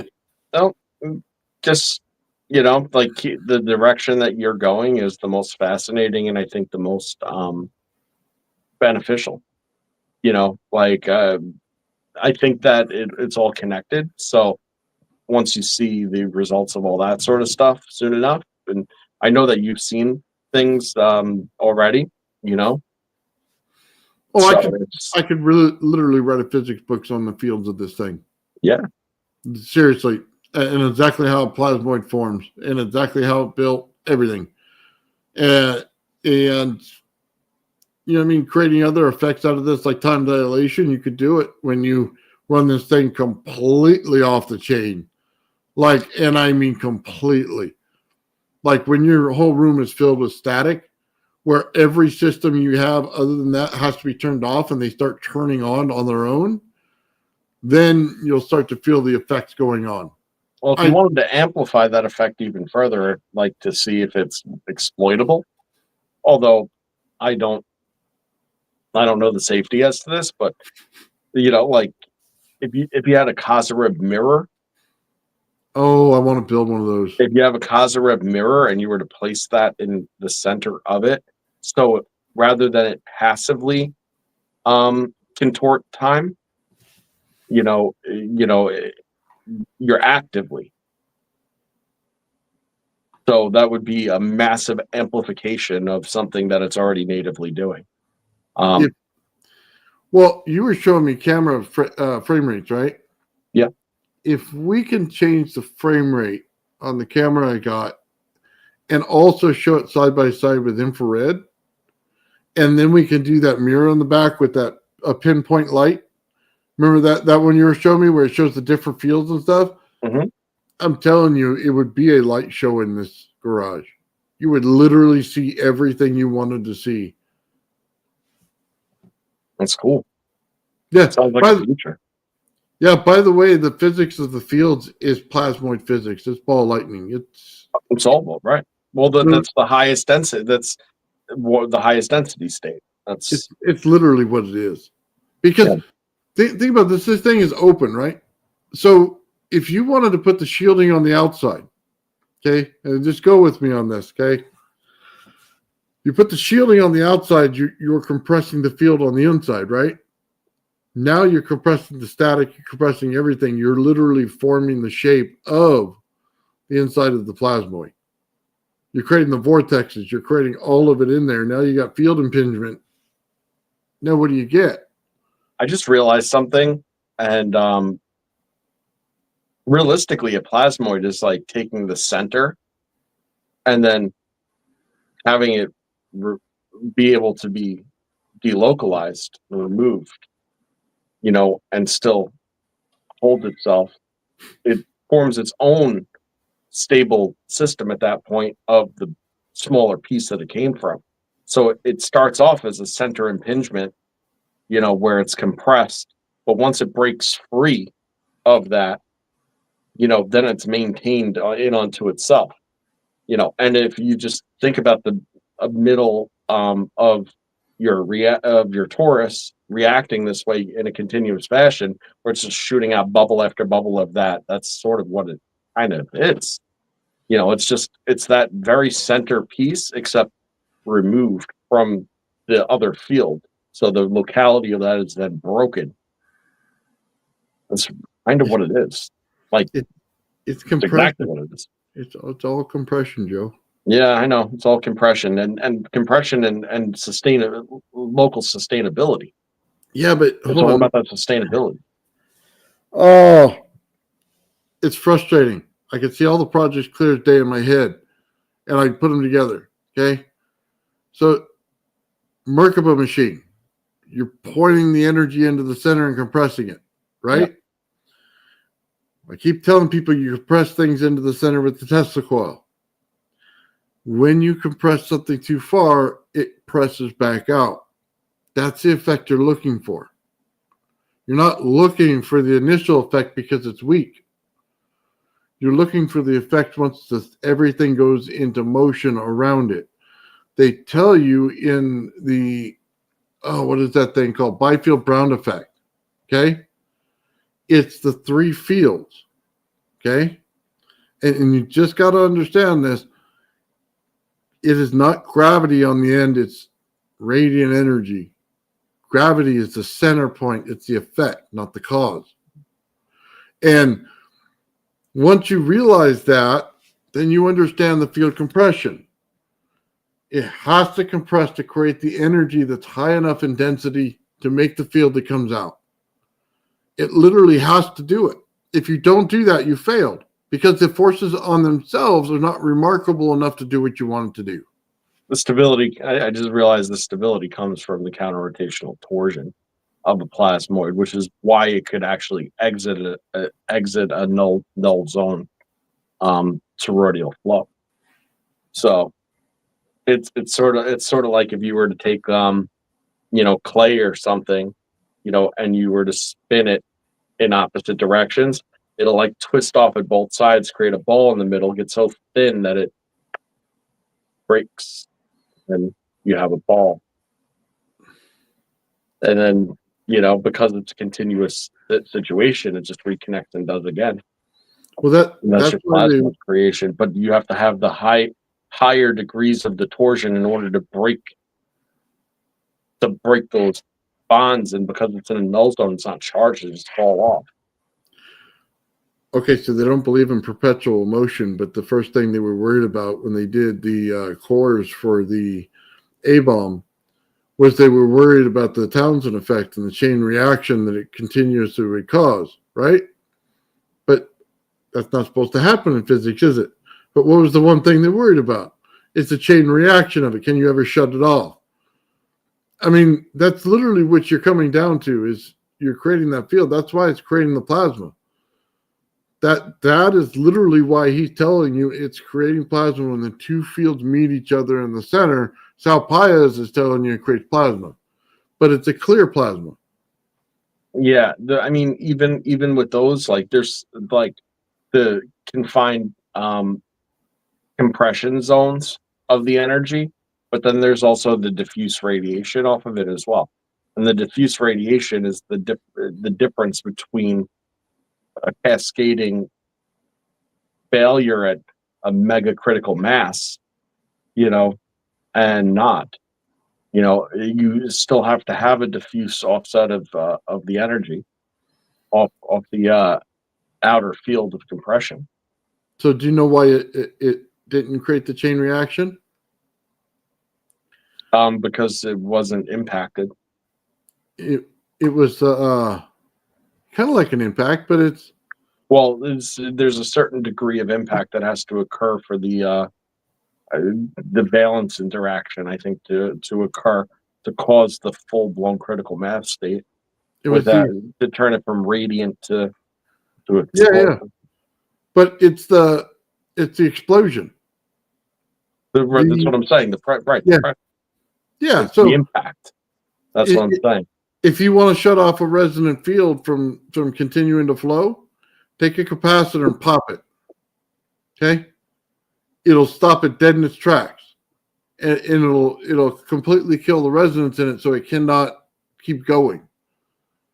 So you'll nail it right there and stop it. So think of it the same thing in the bomb. As soon as they create the explosive charge in it, it wasn't so much blow this thing apart as much as it is to seal it as well. You know what I mean? Create this certain distance and then that's it.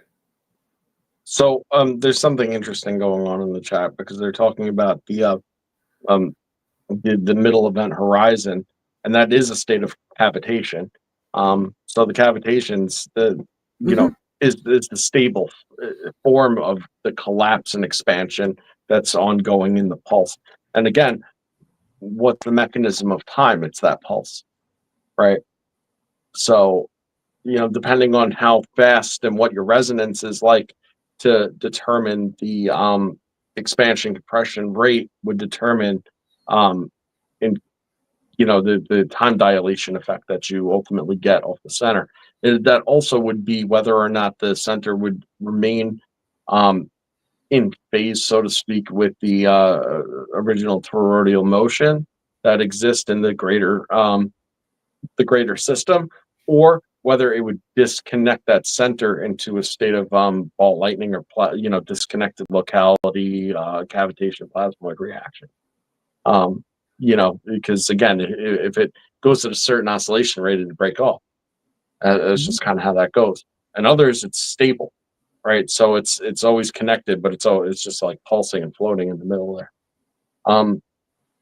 Yeah, it's all interesting stuff, man.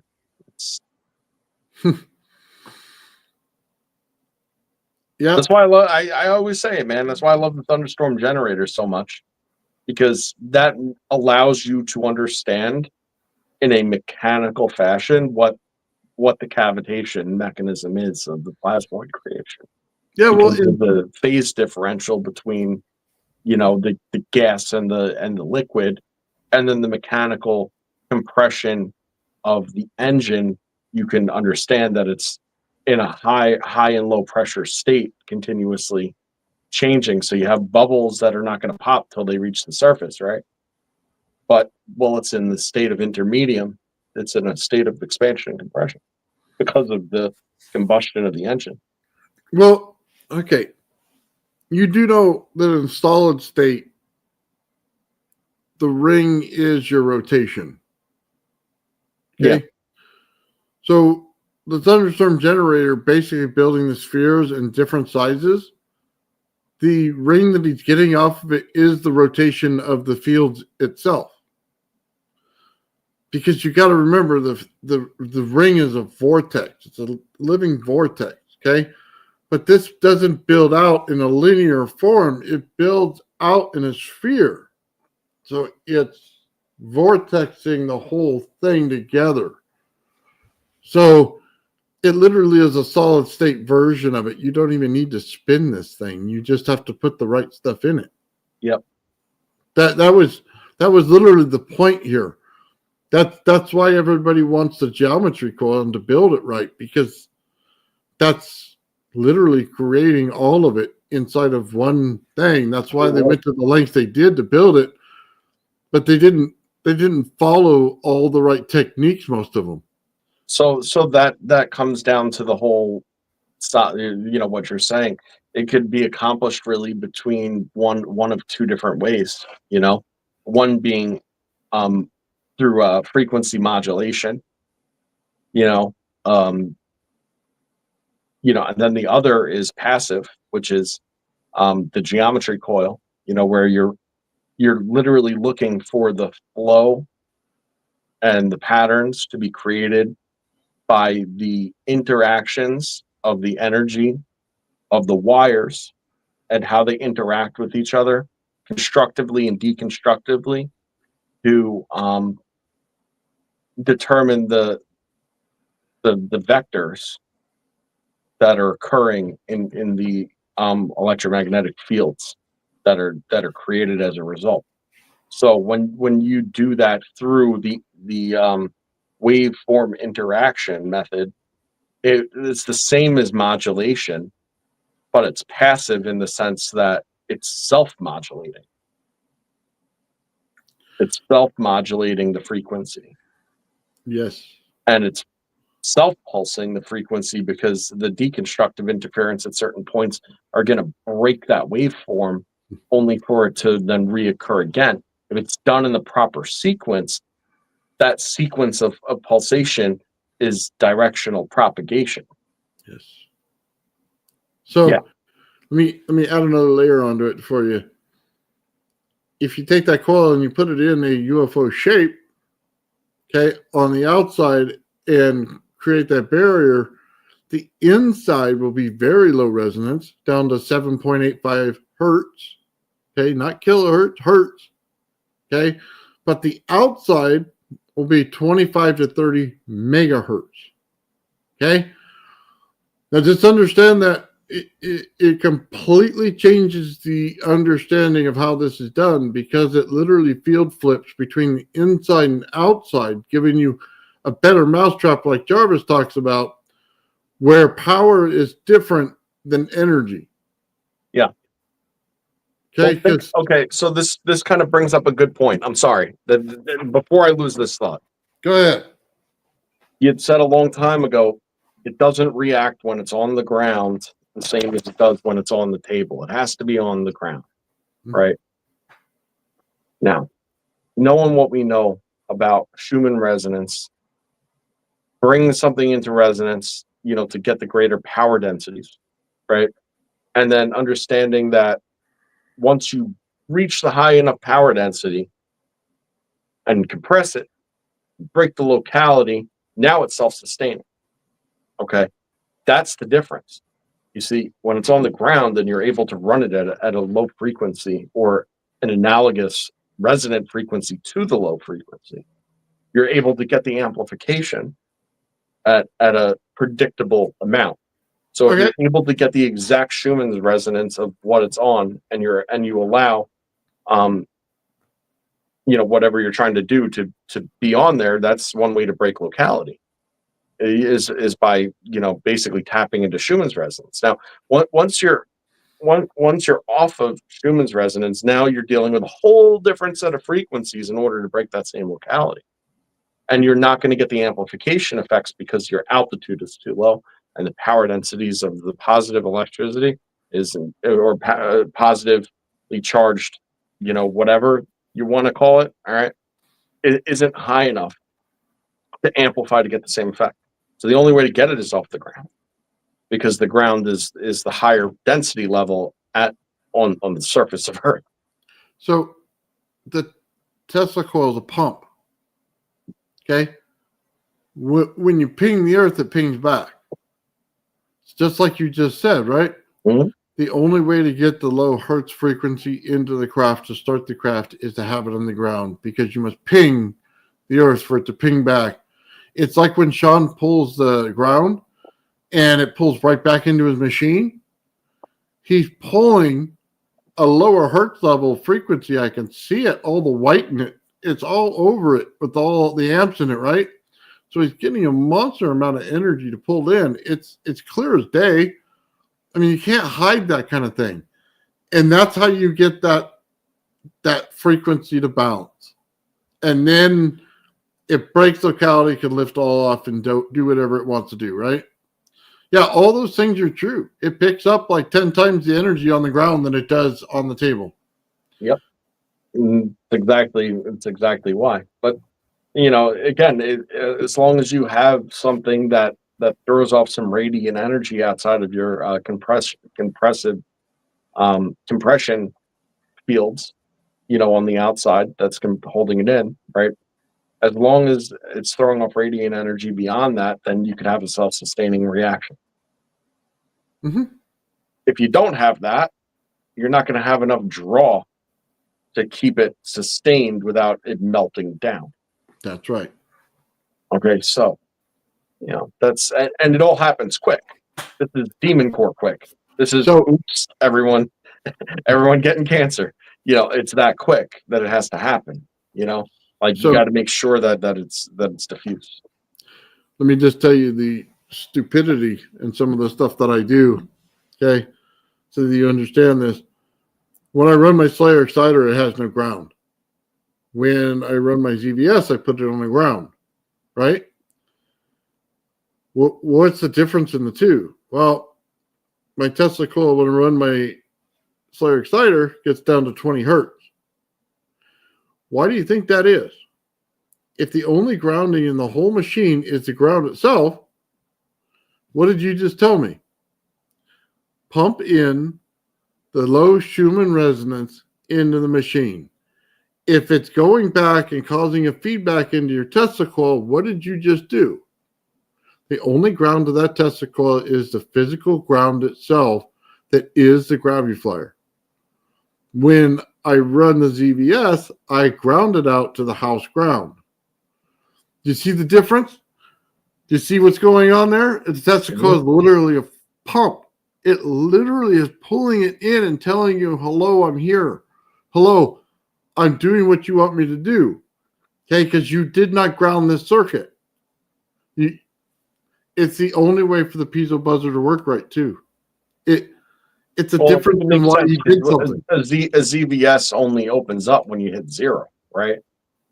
So when you're at a state of zero equilibrium, we'll call it equilibrium because that's what the zero really represents, because there's two sides to that, up and down, right? So it gets zero, it opens up, gives you pulsed energy at the same resonant frequency of whatever your input source ultimately is. So in itself, it kind of acts as, well, it is a capacitor, and then it acts as a pump because of the closing and opening of the circuitry. Like, by the way, I don't know shit about electronics, so that's what I think. Pretty sure that's right. Like, I don't even know what a ZVS is, bro. It's balancing, how do I say this? You're balancing capacity with the weight of the craft. Just like you're balancing the weight of the copper. You got to get out of the wire size and start getting into the understanding of Tesla. The weight of the copper itself is what it is. So now translate that to the weight of the Graviflyer. It's taking in account to it to know how much energy it needs in order to pull it in from the ground. Right. So it's like a bounce. In other words, it doesn't let it get below a certain point because, as soon as you hit that critical point where it would like drop off, then it's back up. Now you trapped in the higher amount of energy inside than maintaining the field on the outside because it's built to hold it in from the beginning. That's why you can't overpower this system too. You can't just hit it right away. You've got to allow it to nature ping and take its course and give it back to you. You know what I mean? Yeah, no, I get it. Yeah, that makes sense. It's hard to describe to people. I still haven't figured out the cleanest way to describe the whole process to people because it's not about a scale. It's not about any of that. It's about that bubble. And if you can't create the bubble properly, you're screwed. Yeah, but it all boils back down to resonance again, because Okay. the rate of the circuit acting is the frequency in resonance with the rest. So, it's all the rate at which it all comes down to, like, everything here is to do with rate, Mhm. and the and the power levels and the rate are on a curve with each other. Like, they if you were to chart them out, there's a curve that exists where, like, if the rate is going to be slower than the not amps, but like the amplitude, would have to be a little higher to compensate. But, and if you bring those down, then your frequency has to go up in order to compensate to reach these equilibriums in the amount of time that's Mhm. occurring. Time is the constant until it's not, right? Because once you reach a certain density level, then you can start to manipulate the perceived time of the reaction that the circuit's hooked up to through the resonant flow. And it all has to do with the rate of the pump. It's the rate of the pump, the rate of the circuit determines the flow characteristics of what you're running it. Yeah.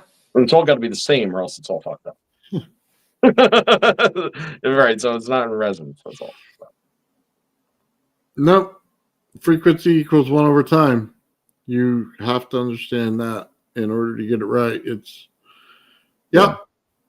I don't know, man. Sometimes I think, Joe, I'd honestly be better off just sticking in the middle of a field to start it than I do on concrete or anything else. And it'll change the whole process. Like, because this thing, I could put it in immediately right into the right motor speed and get it right. You know what I mean? Well, to show you the relationship between time and space, so to speak, or time and area or whatever, you actually visualize, like on an oscilloscope, for instance, right? Like what a waveform looks like, right? If your node and antinode, okay, occur in a rate of time, okay, that's less than on the Planck scale, that happens to be right at Planck's distance. See the correlation? Mm-hmm. So as soon as those things get so close in frequency, meaning the highest possible frequency, right? Once you get to that frequency, then space and time collapse. That's the point. This is crazy. Because if you have a center of high compression energy that is vector scalar parallel to the input, you kind of start to reach those densities, because it becomes a self-propagating circumstance that only builds, and the frequency only rises in the middle until it reaches a certain point where the frequency it doesn't matter. Okay, Nothing matters inside there. I'm going to say this because this is quirky and a little punny. Nothing matters in that middle. There's nothing matters. No. Got it. Yeah. All right, Joe, I'm going to show something real quick. Take a look at this. So this is harmonics and fifths, right? Vibration of a string. Mm-hmm. Okay, when you turn on a Tesla coil, you're getting the first, right? But now, when you put in your energy that goes on your disc, there's your second. You get your third from the plate. Now you start rotating your plates. You get your fourth and your fifth. The whole thing to get to that fifth harmonic is everything that goes in there that has a frequency. That means your rotation rate and everything has to be harmonically balanced to be into the fifth. That's what it's telling you. Everything that you put in there has to be within the harmonic of the original harmonic. Okay? So when you look at it, you have to understand it in fractions because harmonics breaks out in fractions, just like you saw 5 there. It's 1/5, 2nd, 5th, 3rd, 5th, 4th, 5th, 5th, 5th. You know what I'm saying? So that's why when I talk about the Tesla coils, how they work in that ring, you get 1 radio frequency, 2nd, 3rd, 4th, 5th, right? It's the same thing here. The bottom disc is slower than the top disc, okay, which is different from the center plate. But once you get all of them, you hit the 25 megahertz frequency. Okay. Right. It's proportional. Yes. Which is the same as a ratio, which is the same as a fraction, which is the same as a fucking fractal, which is the same as why I say they use the imperial system. Which is, listen, this knucklehead know a thing or two about a thing or two. But that's why I keep talking about the ring, Joe. The ring breaks out in that exact pattern. You know what I mean? It literally is telling you it needs these things in order to operate properly. I can't say it any more than that. I don't know the better way to say it. I can. It's that there's no constants. Yeah. So when we say that physics needs a little bit of a reboot, it's because your constants aren't constant. No, they're not. They're not constant. No, they're not. That's the thing. They are they're in a ratio based relationship that you perceive as a constant by looking at the middle of the two. They're not a constant. Yeah. You know, like anything. That's it. The only thing that's constant is the still, is the potential. That's a constant. There's constantly a potential of something. Of something, yes. Right. There's constantly a potential of something. Yeah. I just wish people would understand this a little better, and I guess it's my job as a builder to build it that way so you can. My job as a knucklehead to convolute the situation and then explain it in ways that are so abstract that I probably have to explain it 6 different times. You know, it opens doors for everybody, Joe. I talk like a country bumpkin, man. It's like, what's the simplest term you can use for this? And that's it. Oh, so, yeah. Bob the Builder. Look at my little yellow hat with a rubber hammer. Oh, man. All right. Yeah, Bernie, I'll send you that. He was looking for that chart. Oh, man. Yeah, and Bernie, we're gonna have to link up sooner than later, man. Every time I say I'm gonna come on, I fall asleep before you're on. Well, yeah, I have to make sure that he tells me early enough if it's gonna be late because I go to bed at like 7 o'clock at night. You know what I mean? Yeah, man. So, yeah, I honestly I'd like to do a stream with Bernie again, and I think Joe, me, you, and Bernie should pull up some of the video footage of the guests that we've had on and do the review show together. Yeah, man. I think the 3 of us on that would be awesome, and we'll just put it on all the channels that Bernie wants to put it on, and we should be good to go. I mean, I think that'd be awesome. I'll pull, the last 4 or 5 guests, and we can do a big show. Yeah, for sure. We have a lot of material to pull back into, massive catalog at this point, to be able to pull out a highlights reel and just kind of revisit some of the stuff. That we've already done. I think that's appropriate. We also have a lot of new people too that like expecting them to go back in the catalog and pull out some of like these like real gem moments is like it's an unreasonable ask. So yeah, I'm looking forward to that. I think it's an awesome idea, and it's definitely something Bernie should get down on if he has the feel. Yeah, we'll have to see, Bernie. We're supposed to be doing an interview with 8th, and he has Gail. We're going to be talking about Atlantis. So if that's still set up, man, then we're going to have to do that. Or otherwise, I'll come over and visit you. Yeah, that's right, everybody. So keep an eye out for that in the next few days. We have another person who has past life regressions from Atlantis that is not Liz.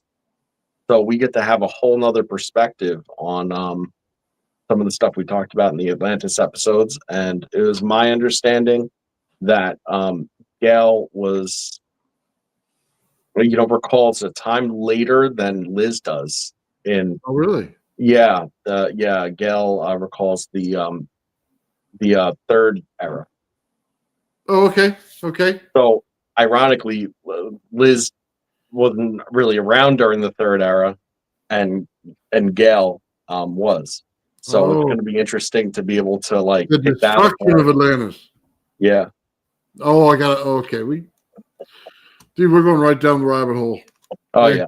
But it'll be a good little preview for everybody to like know what's down the pipe. That's going to be super interesting, and I'm super excited to bump some stuff off of Gail about what Liz was saying from a historical perspective, right? Isn't that going to be cool to be, it's like a cross validation. So, Well, I'll be honest with you, man. I think with Liz, she is so good with us on the live interview thing. You know what I mean? When we do the taping, and she gets her points across really well. I think that's a whole nother avenue for her channel to take advantage of, is to kind of do the live a little bit, because she's a little more free flowing in it and gets out her ideas. And when you ask her questions, you know what I mean? She's able to get out a lot more. That would be fun just to do it, even if it's just her channel, because I honestly love the fact of what she does. oh no, she's great. And, she's a hell of a personality. And, she's definitely a social person. You could tell that she jumps right into a conversation, and then that, she goes right with it. So yeah, I'd love to see that too. It'd be interesting. Yeah, but that's going to be interesting. By the way, Bernie says yes, he's 100% game for us doing the review. Nice. Yeah. All right. So yeah, we'll get that on the calendar too. And, lots of great stuff coming. Hold on. Have y'all heard of, who is this? Cameron Beutler? Past life Atlantic experience, the testimony before she passed. I haven't. No, that'd be interesting to bring in too. If, that's something we could find. I'm going to have to look that up. I'll have to remember the name, write it down, and look it up. I love past life experiences, man. Yeah. Well, it's like, how come it's always women that remember these things? It's because they never forget nothing. Yeah. They never let it go. Oh, I tell you, my wife's like that. I'd never get anything That's past. what I'm saying, right? Yeah, never forget a damn thing. The time you forgot a Kohler when you left the store, without what you needed, and you hear about it 15 years later. Oh, dude, I tell my wife now, just text me what you want, because I won't remember. And I make it a conscious effort not to remember. I just remember to check the phone before I go. That's it. I got so many other things on my mind. I use the safe method of going to the store, list things. I text it to them. That's twofold. A, I have a point of reference of my list. There you go. Right. B, I sent you the list. If you didn't look at it, you didn't see it on there, and you didn't tell me about it, then whose fault is that? Yeah. Like, what am I going to tell you? Crossing T's, dotting I's. This is why I'm not with anybody.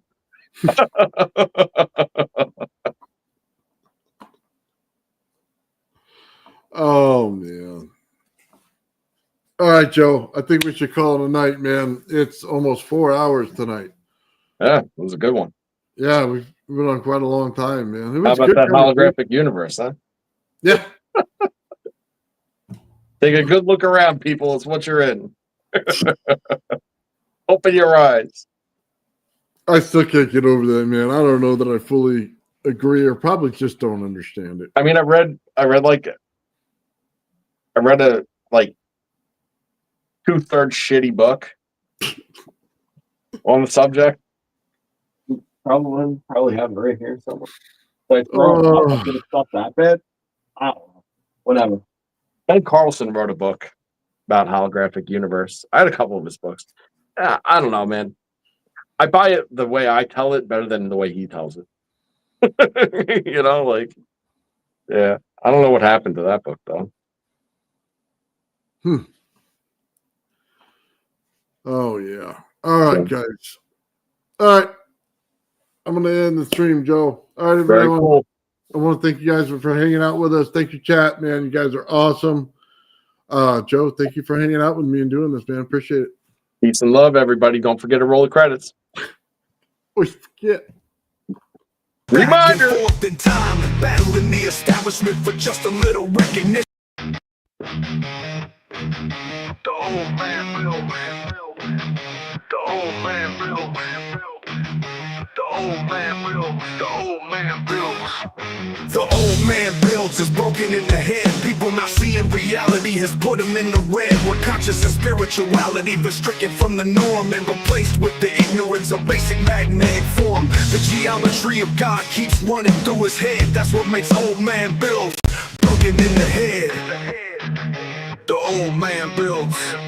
The old man builds. Spheres of destiny are spinning in his mind, making him travel back and forth in time, battling the establishment for just a little recognition. Has him forcing the world to understand his premonition. That world will have all the technology in the end, even if it means his life will fail to instead.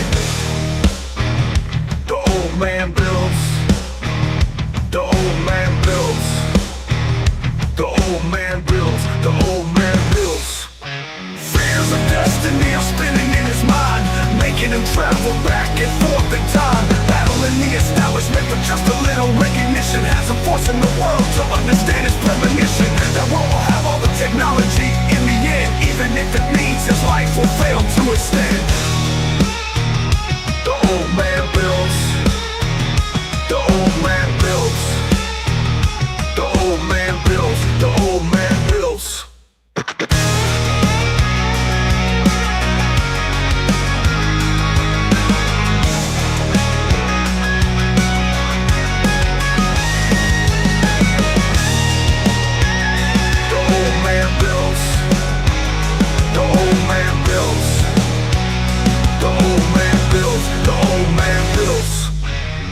Fears of destiny are spinning in his mind, making him travel back and forth in time, battling the establishment for just a little recognition. Has him forcing the world to understand his premonition. That world will have all the technology in the end, even if it means his life will fail to extend.